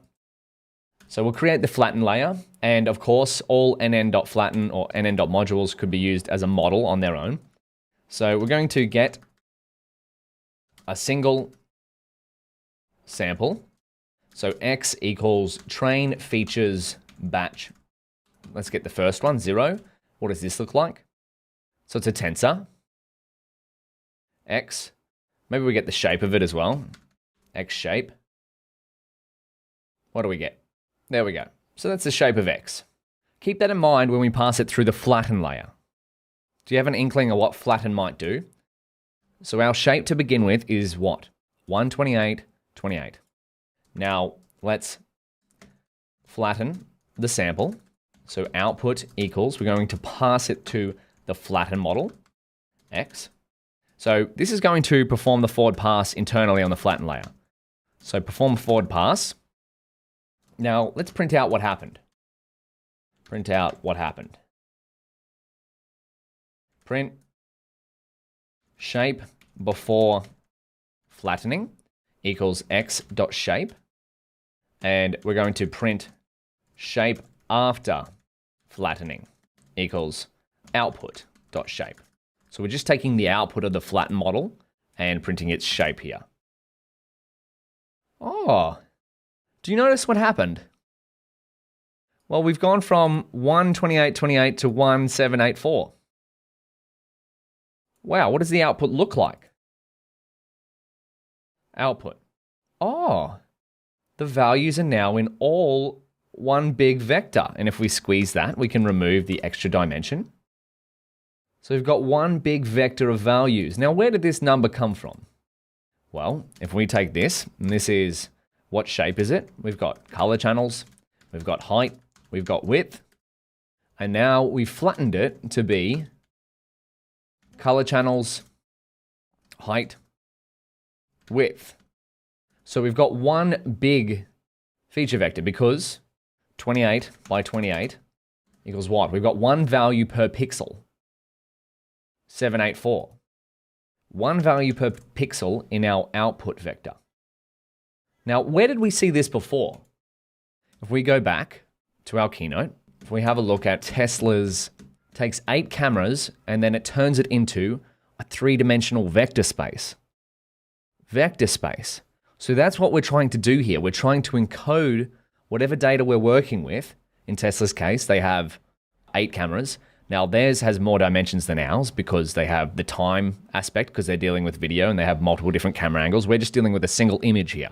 But regardless, the concept is the same. We're trying to condense information down into a single vector space. And so if we come back to here, why might we do this? Well, it's because we're going to build a baseline model and we're going to use a linear layer as the baseline model. And the linear layer can't handle multi-dimensional data like this. We want it to have a single vector as input. Now this will make a lot more sense after we've coded up our model. So let's do that. From Torch, import NN. We're going to go class, fashion, mnist, model v0. We're going to inherit from nn.module. And inside here, we're going to have an init function in the constructor. We're going to pass in self. We're going to have an input shape, which we'll use a type hint, which will take an integer. Because remember, input shape is very important for machine learning models. We're going to define a number of hidden units, which will also be an integer. And then we're going to define our output shape, which will be, what do you think our output shape will be? How many classes are we dealing with? We're dealing with 10 different classes, so our output shape will be, I'll save that for later on. I'll let you guess for now, or you might already know. We're going to initialize it. And then we're going to create our layer stack. Self.layerStack equals nn.sequential. Recall that sequential, whatever you put inside sequential, if data goes through sequential, it's going to go through it layer by layer. So let's create our first layer, which is going to be nn.flatten. So that means anything that comes into this first layer, what's going to happen to it? It's going to flatten its external dimensions here. So it's going to flatten these into something like this. So we're going to flatten it first, flatten our data. And then we're going to pass in our linear layer. And we're going to have how many in features? This is going to be input shape, because we're going to define our input shape here. And then we're going to go out features equals hidden units. And then we're going to create another linear layer here. And we're going to set up in features equals hidden units. Why are we doing this? And then out features equals output shape. Why are we putting the same out features here as the in features here? Well, because subsequent layers, the input of this layer here, its input shape has to line up with the output shape of this layer here. Hence why we use out features as hidden units for the output of this nn.linear layer. And then we use in features as hidden units for the input value of this hidden layer here. So let's keep going. Let's go def, we'll create the forward pass here, because if we subclass nn.module, we have to override the forward method. The forward method is going to define what? It's going to define the forward computation of our model. So we're just going to return self.layerStack of x. So our model is going to take some input, x, which could be here, x. In our case, it's going to be a batch at a time. And then it's going to pass each sample through the flatten layer. It's going to pass the output of the flatten layer to this first linear layer. Then it's going to pass the output of this linear layer to this linear layer. So that's it. Our model is just two linear layers with a flatten layer. The flatten layer has no learnable parameters. Only these two do. And we have no nonlinearities. So do you think this will work? Does our dataset need nonlinearities? Well, we can find out once we fit our model to the data. But let's set up an instance of our model. So torch.manual seed. Let's go set up model with input parameters. So we have model 0 equals fashion MNIST model, which is just the same class that we wrote above. And here's where we're going to define the input shape equals 784. Where did I get that from? Well, that's here. That's 28 by 28. So the output of flatten needs to be the input shape here. So we could put 28 by 28 there, or we're just going to put 784 and then write a comment here. This is 28 by 28. Now, if we go, I wonder if nn.linear will tell us. nn.linear will tell us what it expects as in features. Size of each input sample, shape, where star means any number of dimensions including none, in features, linear weight. Well, let's figure it out. Let's see what happens. If in doubt, code it out, hey? We'll see what we can do. Hidden units equals, let's go with 10 to begin with. How many units in the hidden layer? And then the output shape is going to be what? Output shape is length of class names, which will be 1 for every class. Beautiful. And now let's go model 0. We're going to keep it on the CPU to begin with.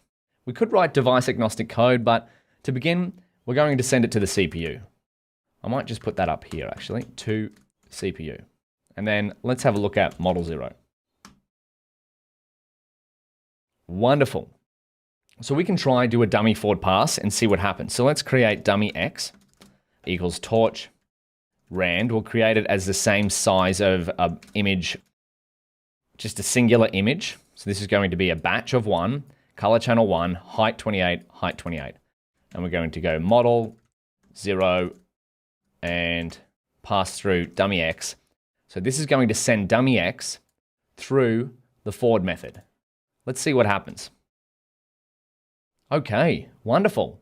So we get an output of 1, 2, 3, 4, 5, 6, 7, 8, 9, 10 logits. Beautiful. That's exactly what we want. So we have one logit value per class that we have. Now, what would happen if we got rid of flatten? And then we ran this, ran this, ran this. What do we get? Oh, mat1 and mat2 shapes cannot be multiplied. So we have 28 by 28 and 7. Okay, what happens if we change our input shape to 28? We're getting shape mismatches here. What happens here? Oh, okay, we get an interesting output. But this is still not the right shape, is it? So that's where the flatten layer comes in. What is the shape of this? Oh, we get 1, 1, 28, 10. Oh, so that's why we put in flatten, so that it combines it into a vector. So we get rid of this. See, if we just leave it in this shape, we get 28 different samples of 10, which is not what we want. We want to compress our image into a singular vector and pass it in. So let's reinstantiate the flatten layer. And let's make sure we've got the right input shape here, 28 by 28. And let's pass it through. Torch size 110. That's exactly what we want. One logit per class. So this can be a bit fiddly when you first start, but it's also a lot of fun once you get it to work. And so just keep that in mind. I showed you what it looks like when you have an error. One of the biggest errors that you're going to face in machine learning is different tensor shape mismatches. So just keep in mind the data that you're working with, and then have a look at the documentation for what input shape certain layers expect. So with that being said, I think it's now time that we start moving towards training our model. I'll see you in the next video. Welcome back. In the last video, we created model 0, which is going to be our baseline model for our computer vision problem of detecting different types of clothing in 28 by 28 grayscale images. And we also learned the concept of making sure we rehashed on the concept of making sure our input and output shapes line up with where they need to be. We also did a dummy forward pass with some dummy data. This is a great way to troubleshoot to see if your model shapes are correct, if they come out correctly, and if the inputs are lining up with where they need to be. And just to rehash on what our model is going to be, or what's inside our model, if we check model 0 state dict, what we see here is that our first layer has a weight tensor. It also has a bias, and our next layer has a weight tensor, and it also has a bias. So these are of course initialized with random values, but the whole premise of deep learning and machine learning is to pass data through our model and use our optimizer to update these random values to better represent the features in our data. And I keep saying features, but I just want to rehash on that before we move on to the next thing. Feature in data could be almost anything. So for example, the feature of this bag could be that it's got a rounded handle at the top. It has an edge over here. It has an edge over there. Now, we aren't going to tell our model what features to learn about the data. The whole premise of it is the whole magic behind machine learning is that it figures out what features to learn. And so that is what the weights and bias matrices or tensors will represent, is different features in our images. And there could be many because we have 60,000 images of 10 classes. So let's keep pushing forward. It's now time to set up a loss function and an optimizer. Speaking of optimizers, so 3.1, set up loss, optimizer, and evaluation metrics. Now, recall in Notebook 2, I'm going to turn this into Markdown. We created, I don't need an emoji there. So this is, by the way, we're just moving through this workflow. We've got our data ready into tensors. We've built a baseline model. It's now time to pick a loss function and an optimizer. So if we go back to Google Chrome, let's write here, loss function. What's our loss function going to be? Since we're working with multi-class data, our loss function will be nn.cross entropy loss. And our optimizer, we've got a few options here with the optimizer, but we've had practice in the past with SGD, which stands for stochastic gradient descent, and the atom optimizer. So our optimizer, let's just stick with SGD, which is kind of the entry-level optimizer, Torch Optim SGD for stochastic gradient descent. And finally, our evaluation metric, since we're working on a classification problem, let's use accuracy as our evaluation metric. So recall that accuracy is a classification evaluation metric. Now, where can we find this? Well, if we go into learnpytorch.io, this is the beauty of having online reference material. In here, neural network classification with PyTorch.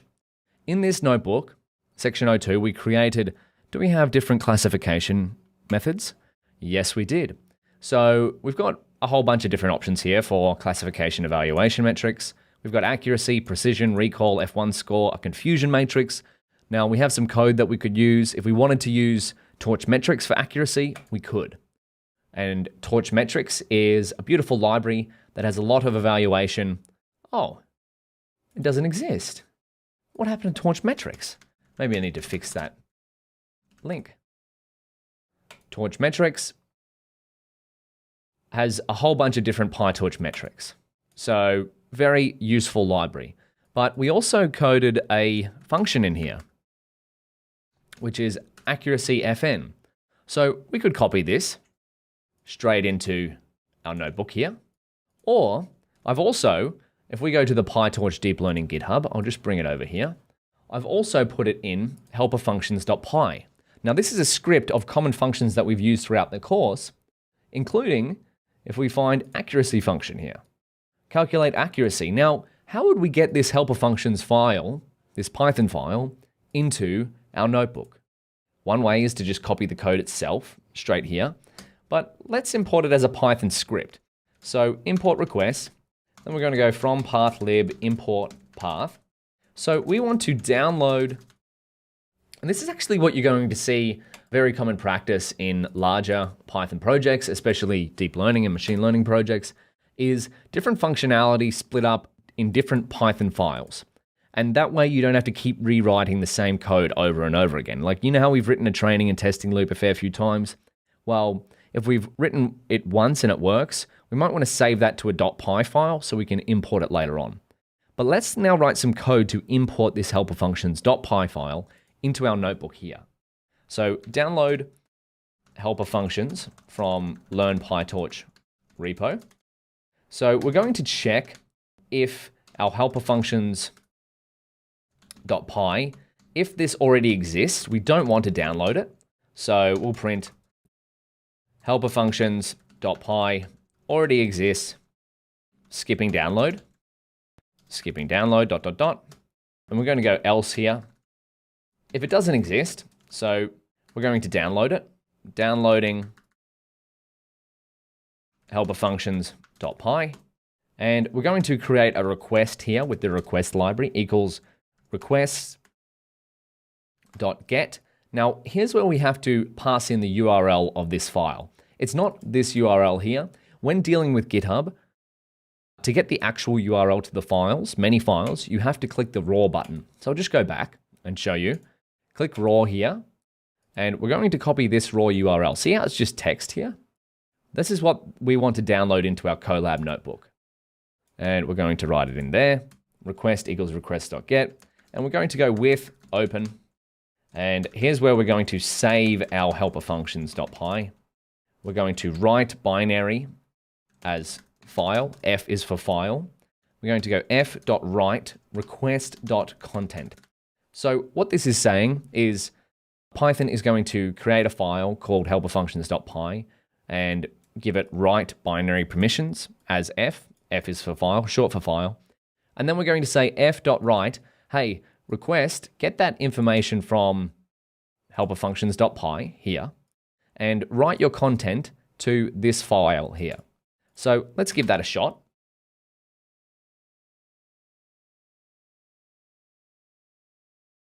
Beautiful. So downloading helperfunctions.py. Let's have a look in here. Do we have helperfunctions.py? Yes, we do. Wonderful. So now we can import our accuracy function. Where is it? There we go. Import accuracy function. So this is very common practice when writing lots of Python code, is to put helper functions into .py scripts. So let's import the accuracy metric.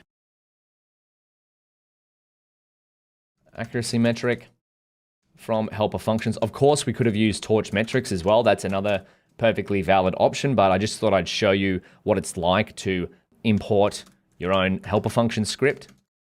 Of course, you can customize helperfunctions.py to have whatever you want in there. So see this, we've got from helper functions, import accuracy function. What's this saying? Could not be resolved. Is this going to work? It did. And we can go accuracy function. Do we get a docstring? Seems like Colab isn't picking things up, but that's all right. It looks like it still worked. We'll find out later on if it actually works when we train our model. So set up loss function and optimizer.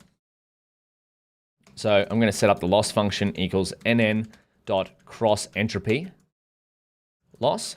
And I'm going to set up the optimizer here, as we discussed before, as torch.optim.sgd for stochastic gradient descent. The parameters I want to optimize are the parameters from model 0, our baseline model, which we had a look at before, which are all these random numbers. We'd like our optimizer to tweak them in some way, shape, or form to better represent our data. And then I'm going to set the learning rate here. How much should they be tweaked each epoch? I'm going to set it to 0.1. Nice and high because our data set is quite simple. It's 28 by 28 images. There are 60,000 of them. But again, if this doesn't work, we can always adjust this and experiment, experiment, experiment. So let's run that. We've got a loss function. Is this going to give me a doc string? There we go. So calculates accuracy between truth and predictions. Now, where does this doc string come from? Well, let's have a look. Helper functions. That's what we wrote before. Good on us for writing good doc strings. Accuracy function. Well, we're going to test all these out in the next video when we write a training loop. So, actually, I think we might do one more function before we write a training loop.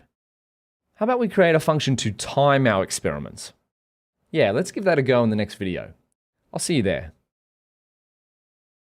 Welcome back. In the last video, we downloaded our helperfunctions.py script and imported our accuracy function that we made in Notebook 2. But we could really beef this up, our helperfunctions.py file. We could put a lot of different helper functions in there and import them so we didn't have to rewrite them. That's just something to keep in mind for later on. But now let's create a function to time our experiments. So creating a function to time our experiments. So one of the things about machine learning is that it's very experimental. You've probably gathered that so far. So let's write here. So machine learning is very experimental. Two of the main things you'll often want to track are, one, your model's performance, such as its loss and accuracy values, etc.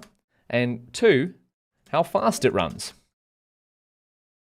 So usually you want a higher performance and a fast model. That's the ideal scenario. However, you could imagine that if you increase your model's performance, you might have a bigger neural network, it might have more layers, it might have more hidden units. It might degrade how fast it runs because you're simply making more calculations. So there's often a trade-off between these two. And how fast it runs will really be important if you're running a model, say, on the internet, or say on a dedicated GPU, or say on a mobile device. So these are two things to really keep in mind. So because we're tracking our model's performance with our loss value and our accuracy function, let's now write some code to check how fast it runs. And I did on purpose above, I kept our model on the CPU. So we're also going to compare later on how fast our model runs on the CPU versus how fast it runs on the GPU. So that's something that's coming up. Let's write a function here. We're going to use the timeIt module from Python. So from timeIt, import the default timer as, I'm going to call it timer. So if we go Python default timer, do we get the documentation for, here we go, timeIt. So do we have default timer? Wonderful. So the default timer, which is always time.perf_counter, you can read more about Python timing functions in here, but this is essentially just going to say, hey, this is the exact time that our code started, and then we're going to create another stop for when our code stopped, and then we're going to compare the start and stop times, and that's going to basically be how long our model took to train. So we're going to go def print train time, and this is just going to be a display function. So start, we're going to get the float, type hint by the way, start and end time. So the essence of this function will be to compare start and end time. And we're going to set the torch or the device here. We'll pass this in as torch.device. And we're going to set that default to none because we want to compare how fast our model runs on different devices. So I'm just going to write a little doc string here. Prints difference between start and end time. And then, of course, we could add more there for the arguments, but that's a quick one-liner. Tell us what our function does. So total time equals end minus start. And then print, we're going to write here, train time on whichever device we're using.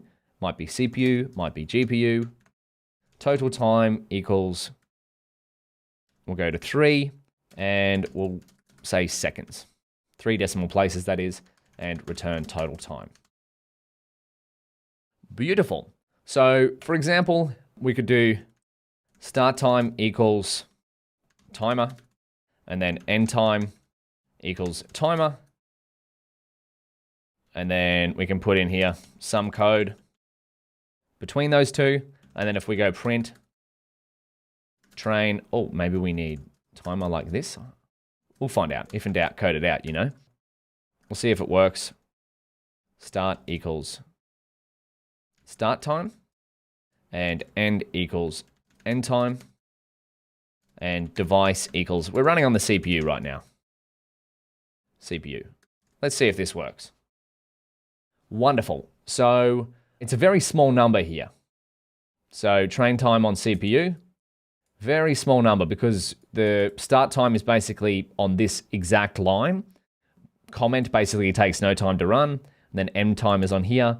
We get 3.304 times 10 to the power of -5. So quite a small number. But if we put some modeling code in here, it's going to measure the start time of this cell. It's going to model our code in there. Then we have the end time, and then we find out how long our model took to train. So with that being said, I think we've got all of the pieces of the puzzle for creating some training and testing functions. So we've got a loss function, we've got an optimizer, we've got a valuation metric, we've got a timing function, we've got a model, we've got some data. How about we train our first baseline computer vision model in the next video? I'll see you there. Good morning. Well, might not be morning wherever you are in the world. It's nice and early here. I'm up recording some videos because we have a lot of momentum going with this. But look at this. I took a little break last night. I have a runtime disconnected, but this is just what's going to happen if you're using Google Colab. Since I use Google Colab Pro, completely unnecessary for the course, but I just found it worth it for how much I use Google Colab. I get longer idle timeouts. So that means that my Colab notebook will stay persistent for a longer time. But of course, overnight, it's going to disconnect. So I click reconnect. And then if I want to get back to wherever we were, because we downloaded some data from TorchVision.datasets, I have to rerun all of these cells. So a nice shortcut, might have seen this before, is to just come down to where we were. And if all the code above works, oh, there we go. I wrote myself some notes on where we're up to. Let's go run before. So this is going to run all the cells above, and we're up to here. 3.3, creating a training loop and training a model on batches of data. So that's going to be a little bit interesting. And I wrote myself another reminder here. This is a little bit of behind the scenes. The optimizer will update a model's parameters once per batch rather than once per epoch. So let's hold myself to that note and make sure I let you know. So we'll go make another title here. Let's go creating a training loop and training a model on batches of data. So something a little bit different to what we may have seen before if we haven't created batches of data using DataLoader. And recall that just up above here, we've got something like 1800 there we go.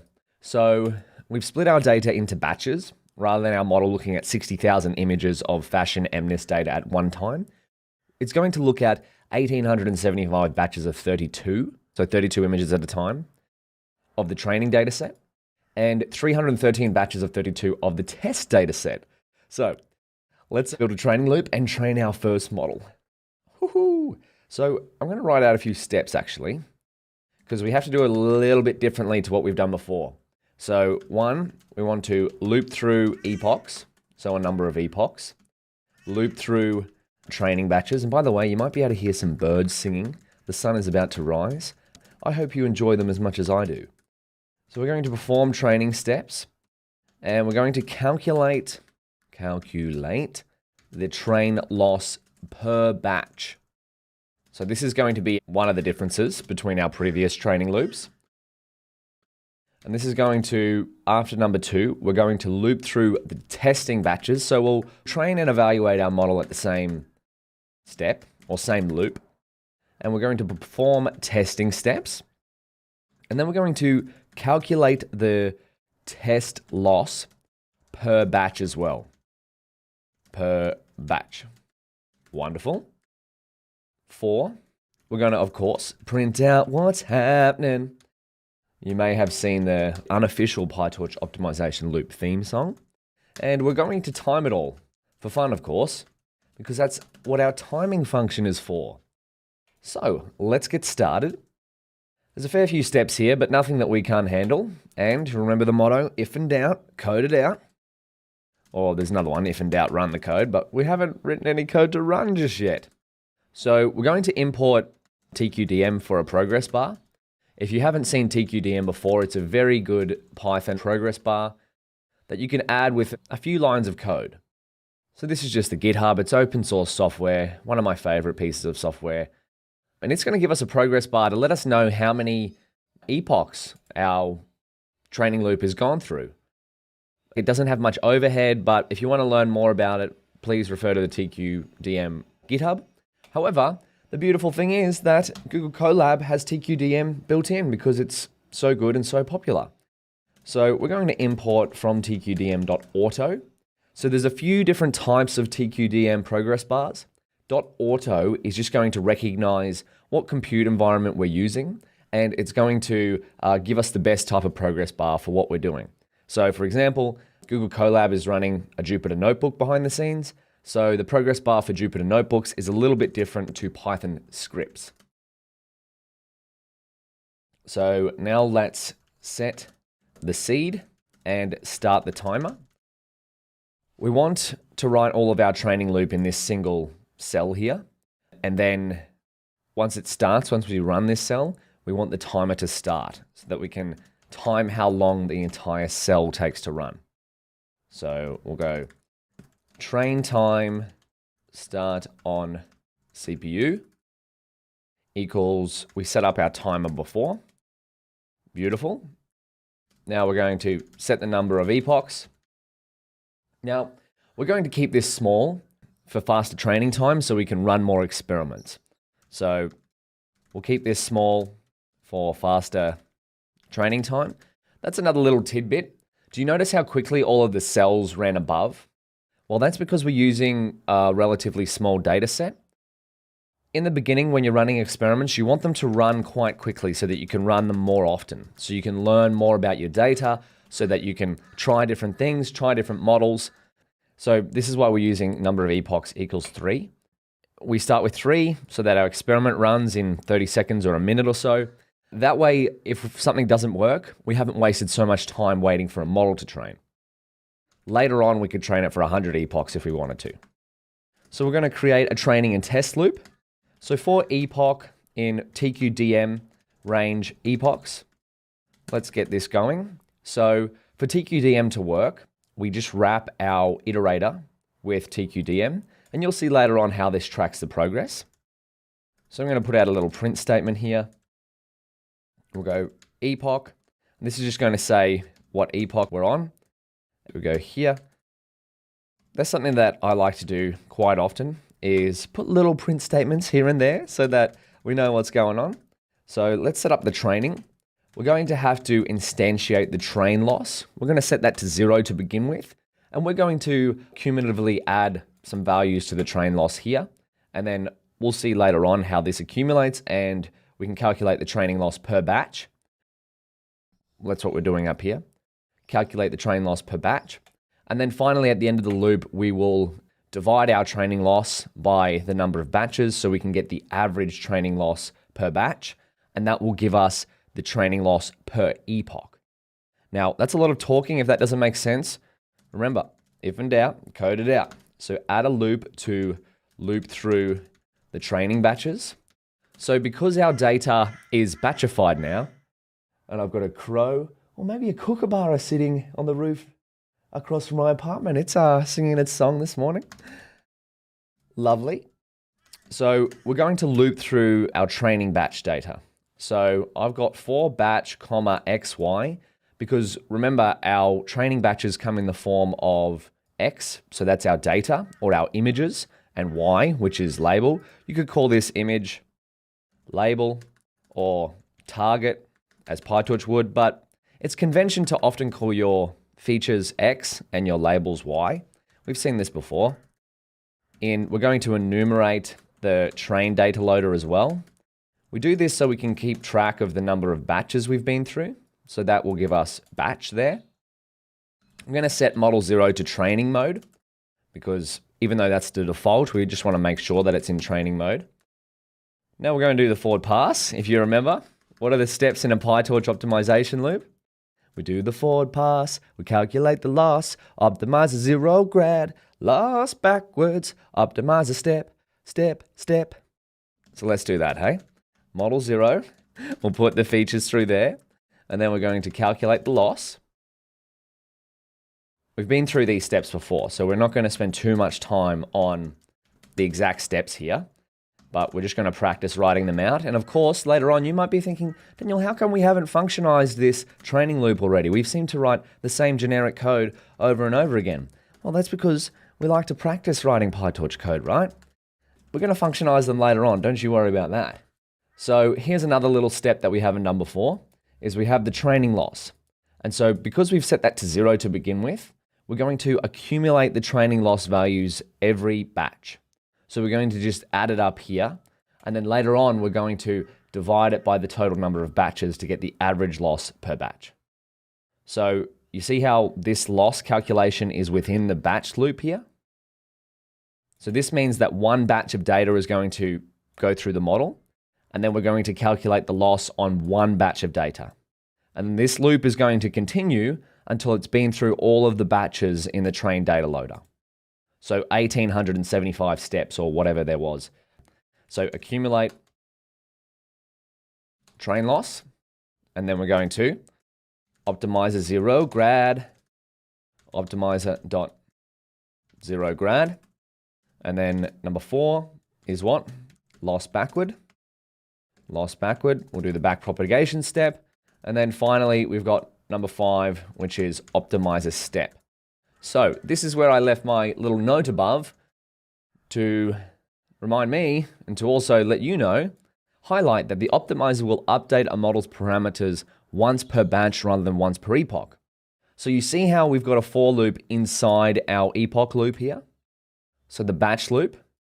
So this is what I meant, that the optimizer, this is one of the advantages of using mini batches, is not only is it more memory efficient because we're not loading 60,000 images into memory at a time, we are updating our model's parameters once per batch, rather than waiting for it to see the whole data set. With every batch, our model is hopefully getting slightly better. So that is because the optimizer.step call is within the batch loop, rather than the epoch loop. So let's now print out what's happening. Print out what's happening. So if batch, let's do it every 400 or so batches because we have a lot of batches. We don't want to print out too often, otherwise we'll just fill our screen with numbers. That might not be a bad thing, but 400 seems a good number. That'll be about 5 printouts if we have 2,000 batches. So print looked at, and of course you can adjust this to whatever you would like. That's the flexibility of PyTorch, flexibility of Python as well. So looked at, how many samples have we looked at? So we're going to take the batch number, multiply it by x. The length of x is going to be 32 because that is our batch size. Then we're going to just write down here the total number of items that we've got in our data set. And we can access that by going train DataLoader.dataset. So that's going to give us length of the data set contained within our train data loader, which is, you might be able to guess, 60,000, or should be. Now, we have to, because we've been accumulating the train loss, this is going to be quite high because we've been adding, every single time we've calculated the loss, we've been adding it to the train loss, the overall value per batch. So now let's adjust, if we wanted to find out, see how now we've got this line, we're outside of the batch loop.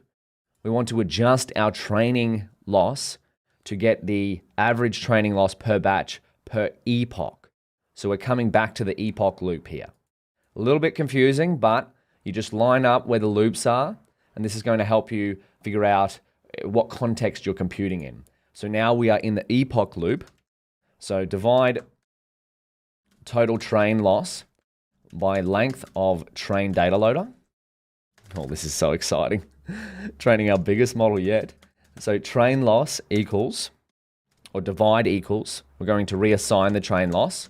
We're going to divide it by the length of the train data loader. So why do we do this? Well, because we've accumulated the train loss here for every batch in the train data loader, but we want to average it out across how many batches there are in the train data loader. So this value will be quite high until we readjust it to find the average loss per epoch, because we are in the epoch loop. All right, fair few steps going on, but that's all right. We'll figure this out. We'll watch it happening in a minute. Let's code up the testing loop. So testing, what do we have to do for testing? Well, let's set up a test loss variable. Why don't we do accuracy for testing as well? Did we do accuracy for training? We didn't do accuracy for training, but that's all right. We'll stick to doing accuracy for testing. We'll go model0.eval. We'll put it in evaluation mode. And we'll turn on our inference mode, context manager, with torch.inference mode.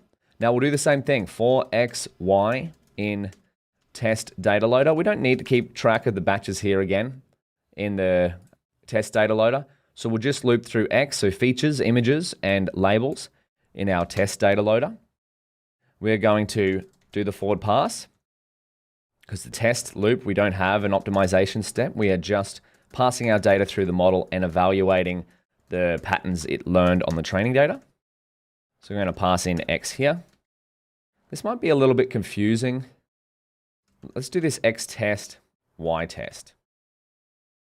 That way we don't get confused with our x above for the training set. Now we're going to calculate the loss. Accumulatively, might spell that wrong, I have to sound that out. What do we have here? So we've got our test loss variable that we just assigned to 0 above, just up here. So we're going to do test loss plus equals. We're doing this in one step here. Test pred, y, test. So we're comparing our test prediction to our y test labels, our test labels. Now we're going to back out of the for loop here, because that's all we have to do, the forward pass and calculate the loss for the test data set. Oh, I said we're going to calculate the accuracy. Silly me. So calculate accuracy. Let's go test acc. And we got plus equals. We can bring in our accuracy function here. That's what we downloaded from our helper functions.py before. Y_true equals y test. And then y pred equals test pred dot argmax dim equals 1. Why do we do this? Well, because recall that the outputs of our model, the raw outputs of our model are going to be logits, and our accuracy function expects our true labels and our predictions to be in the same format. If our test pred is just logits, we have to call argmax to find the logit value with the highest index, and that will be the prediction label. And so then we're comparing labels to labels. That's what the argmax does here. So we can back out of the batch loop now, and we're going to now calculate the test loss average per batch. So let's go here. Test loss divide equals length test data loader. So because we were in the context of the loop here, of the batch loop, our test loss and test accuracy values are per batch and accumulated every single batch. So now we're just dividing them by how many batches we had. Test data loader. And the same thing for the accuracy. Calculate the acc or test acc average per batch. So this is giving us test loss and test accuracy per epoch. Test acc divided equals length test data loader. Wonderful. Oh, we're so close to finishing this up. And now we'll come back to where's our epoch loop. These lines are very helpful in Google Colab. We scroll down. I believe if you want them, you can go settings or something like that. Yeah, settings. That's where you can get these lines from if you don't have them. So print out what's happening. We are going to print f equals n. Let's get the train loss in here. Train loss, and we'll print that to 4 decimal places. And then we'll get the test loss, of course. Test loss, and we'll go we'll get that to 4 decimal places as well. And then we'll get the test accuracy. We'll get that to 4 decimal places as well. For F. Wonderful. And then finally, one more step is to, we've written a lot of code in this video. We want to calculate the training time because that's another thing that we want to track. We want to see how long our model is taking to train. So train time end on CPU is going to equal the timer. And then we're going to get the total train time model 0 so we'll set up a variable for this so we can compare our modeling experiments later on. We're going to go print train time start equals train time start on CPU. End equals train time end on CPU. And finally, the device is going to be string next model 0 dot parameters. So this is one way of checking where our model 0 parameters live. So beautiful. All right. Have we got enough brackets there? I don't think we do. Okay, there we go. Whew. I'll just show you what the output of this is. So next model 0 dot parameters. What does this give us? Oh, can we go device here?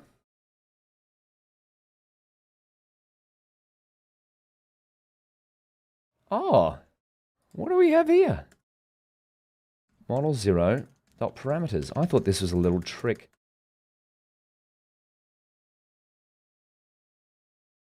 And then if we go next, parameter containing, I thought we could get device. Oh, there we go. Excuse me. That's how we get it. That's how we get the device that it's on. So let me just turn this. This is what the output of that's going to be. CPU. That's what we're after. So troubleshooting on the fly here. Hopefully all of this code works. So we went through all of our steps. So we're looping through epochs at the top level here.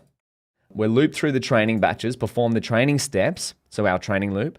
Forward pass, loss calculation, optimizer 0 grad, loss backwards, calculate the loss per batch, accumulate those. We do the same for the testing batches except without the optimizer steps.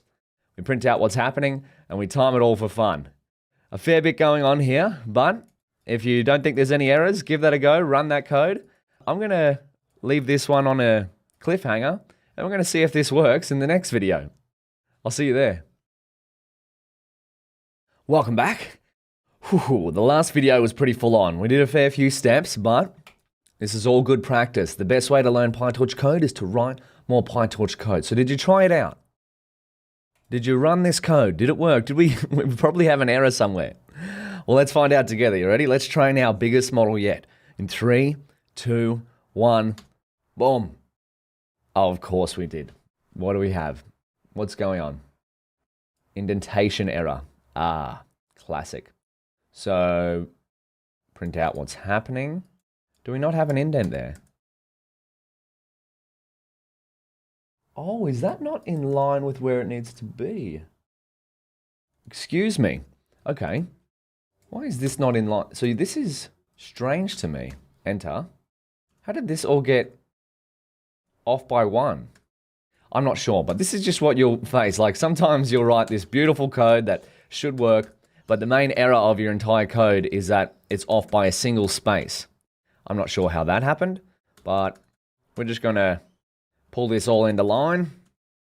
We could have done this by selecting it all, but we're going to do it line by line just to make sure that everything's in the right order. Beautiful. And we print out what's happening. Ready? 3, 2, 1, round 2.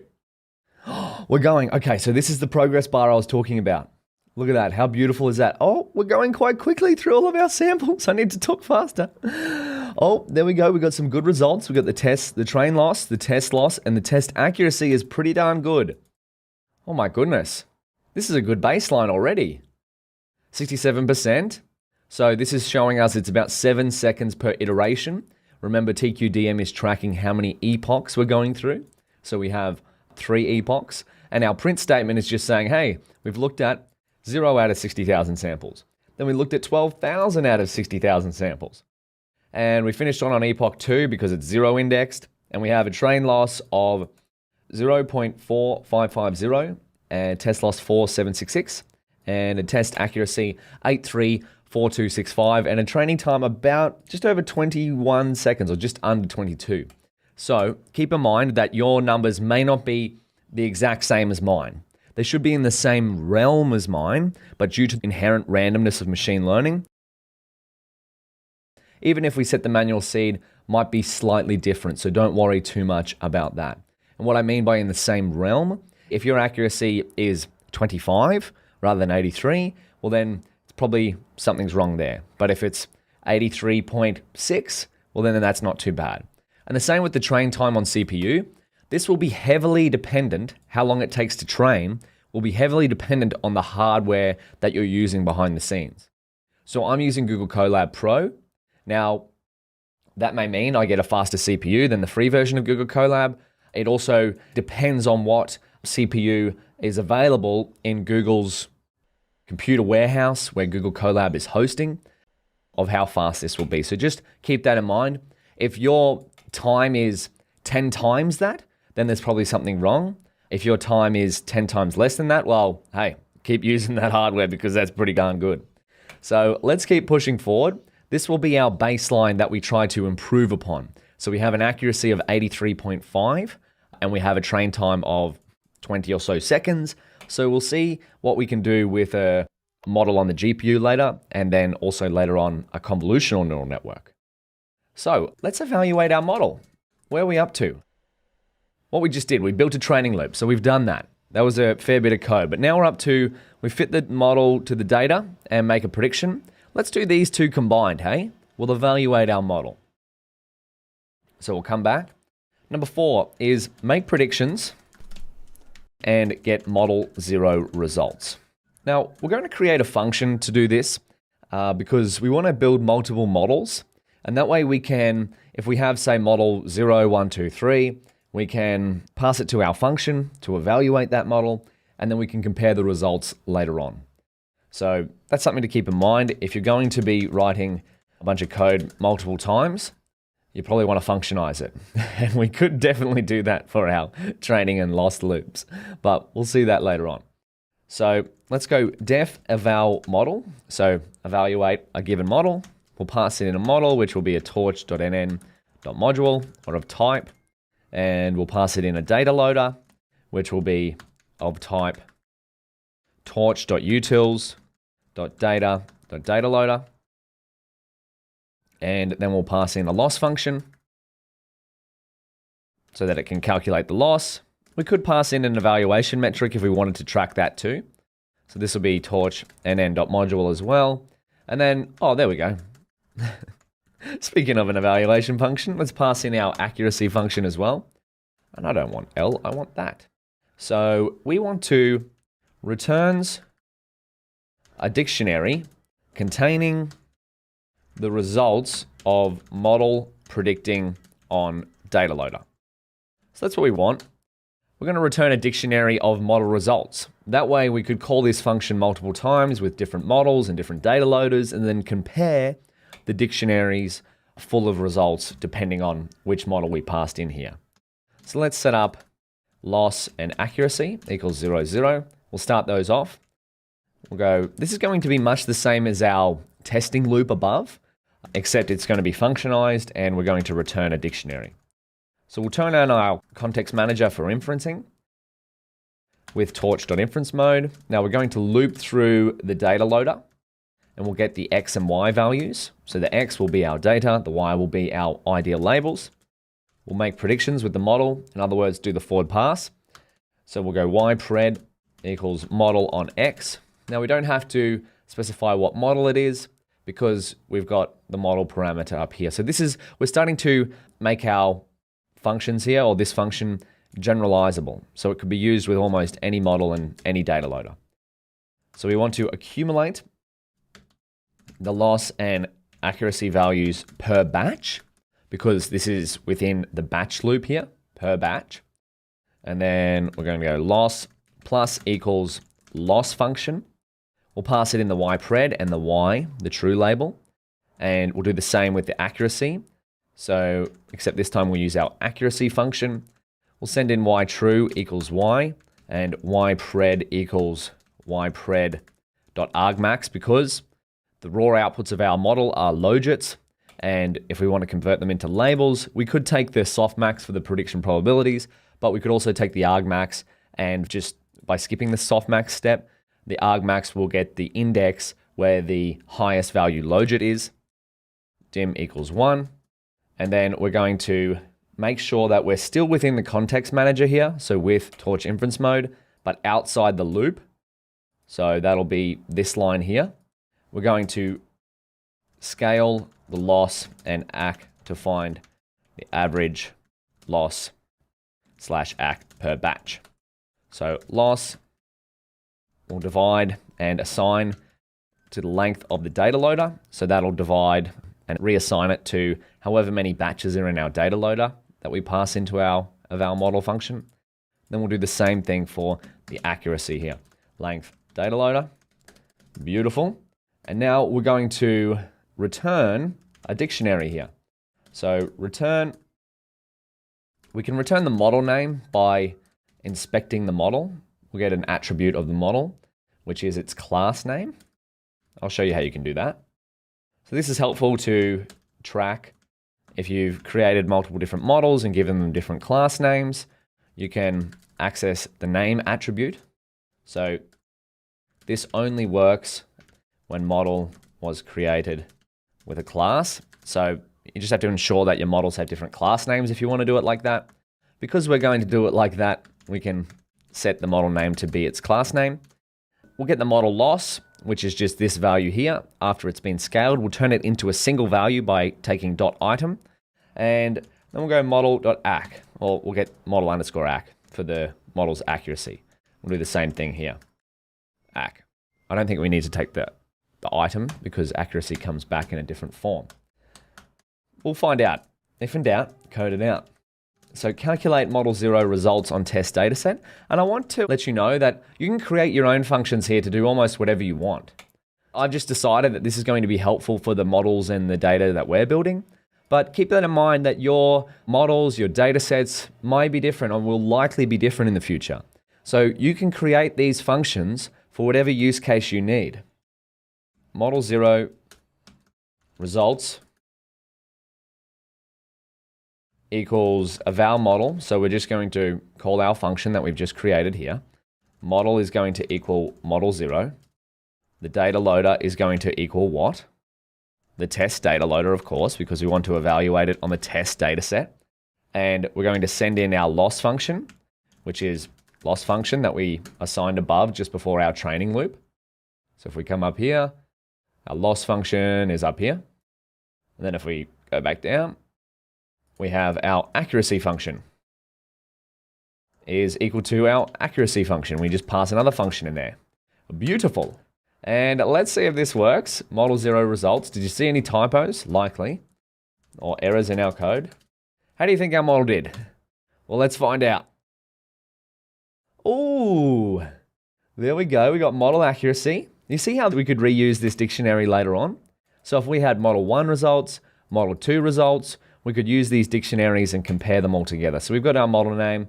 Our version 0 of the model has an accuracy of 83.42 and a loss of 0.47 on the test data loader. Again, your numbers may be slightly different. They should be in the same realm, but if they're not the exact same, don't worry too much. If they're 20 accuracy points less and the loss is 10 times higher, then you should probably go back through your code and check if something is wrong. And I believe if we wanted to do a progress bar here, could we do that? TQDM. Let's have a look, eh? Oh, look at that. Progress bar, that's very nice. So that's nice and quick because it's only on 313 batches. It goes quite quick. So now, what's next? Well, we've built model 1. We've got model 0, sorry. I'm getting ahead of myself. We've got a baseline here. We've got a way to evaluate our model. What's our workflow say? So we've got our data ready. We've done that. We've picked or built a model. We've picked a loss function. We've built an optimizer. We've created a training loop. We've fit the model to the data. We've made a prediction. We've evaluated the model using loss and accuracy. We could evaluate it by making some predictions, but we'll save that for later on, as in visualizing some predictions. I think we're up to improving through experimentation. So let's give that a go, hey? Do you recall that we trained model 0 on the CPU? How about we build model 1 and start to train it on the GPU? So in the next section, let's create number 5, is set up device agnostic code. So we've done this one together for using a GPU if there is one. So my challenge to you for the next video is to set up some device agnostic code. So you might have to go into Colab if you haven't got a GPU active, change runtime type to GPU.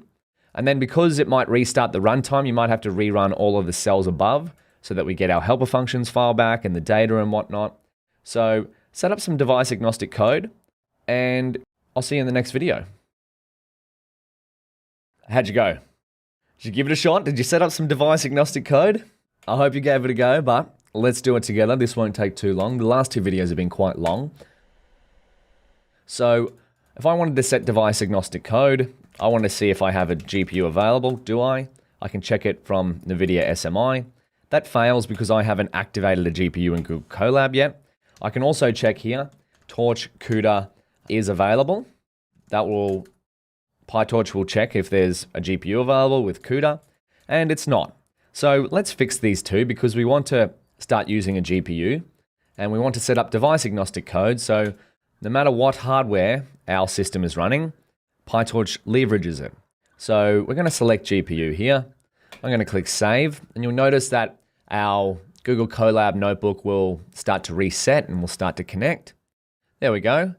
We've got a GPU on the back end, Python 3 Google Compute Engine backend GPU. Do we have to reset this? NVIDIA SMI.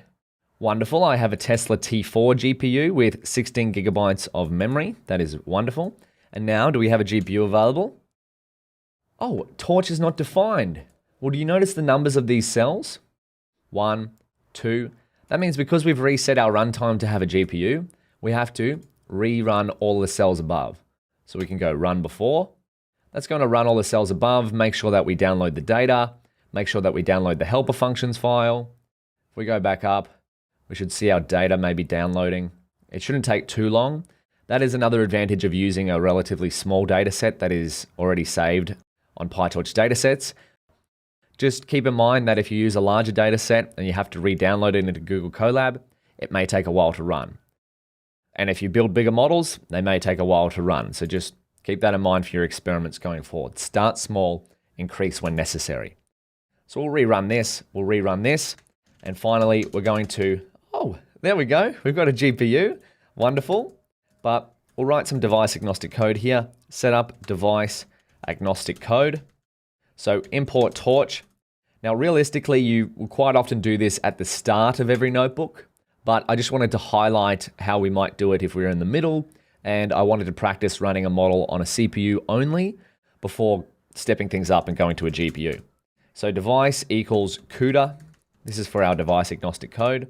If torch.CUDA is available, and it looks like this is going to return true, else use the CPU. And then we're going to check device. Wonderful. CUDA. So we've got some device agnostic code ready to go. I think it's time we built another model. And I asked the question before, do you think that the data set that we're working with requires nonlinearity? So the shirts and the bags and the shoes, do we need nonlinear functions to model this? Well, it looks like our baseline model without nonlinearities did pretty well at modeling our data. So it got a pretty good test accuracy value. So 83%, so out of 100 images, it predicts the right one 83% of the time, 83 times out of 100. It did pretty well without nonlinearities. Why don't we try a model that uses nonlinearities and runs on the GPU? So you might want to give that a go. See if you can create a model with nonlinear functions. Try nn.relu, run it on the GPU, and see how it goes. Otherwise, we'll do it together in the next video. I'll see you there.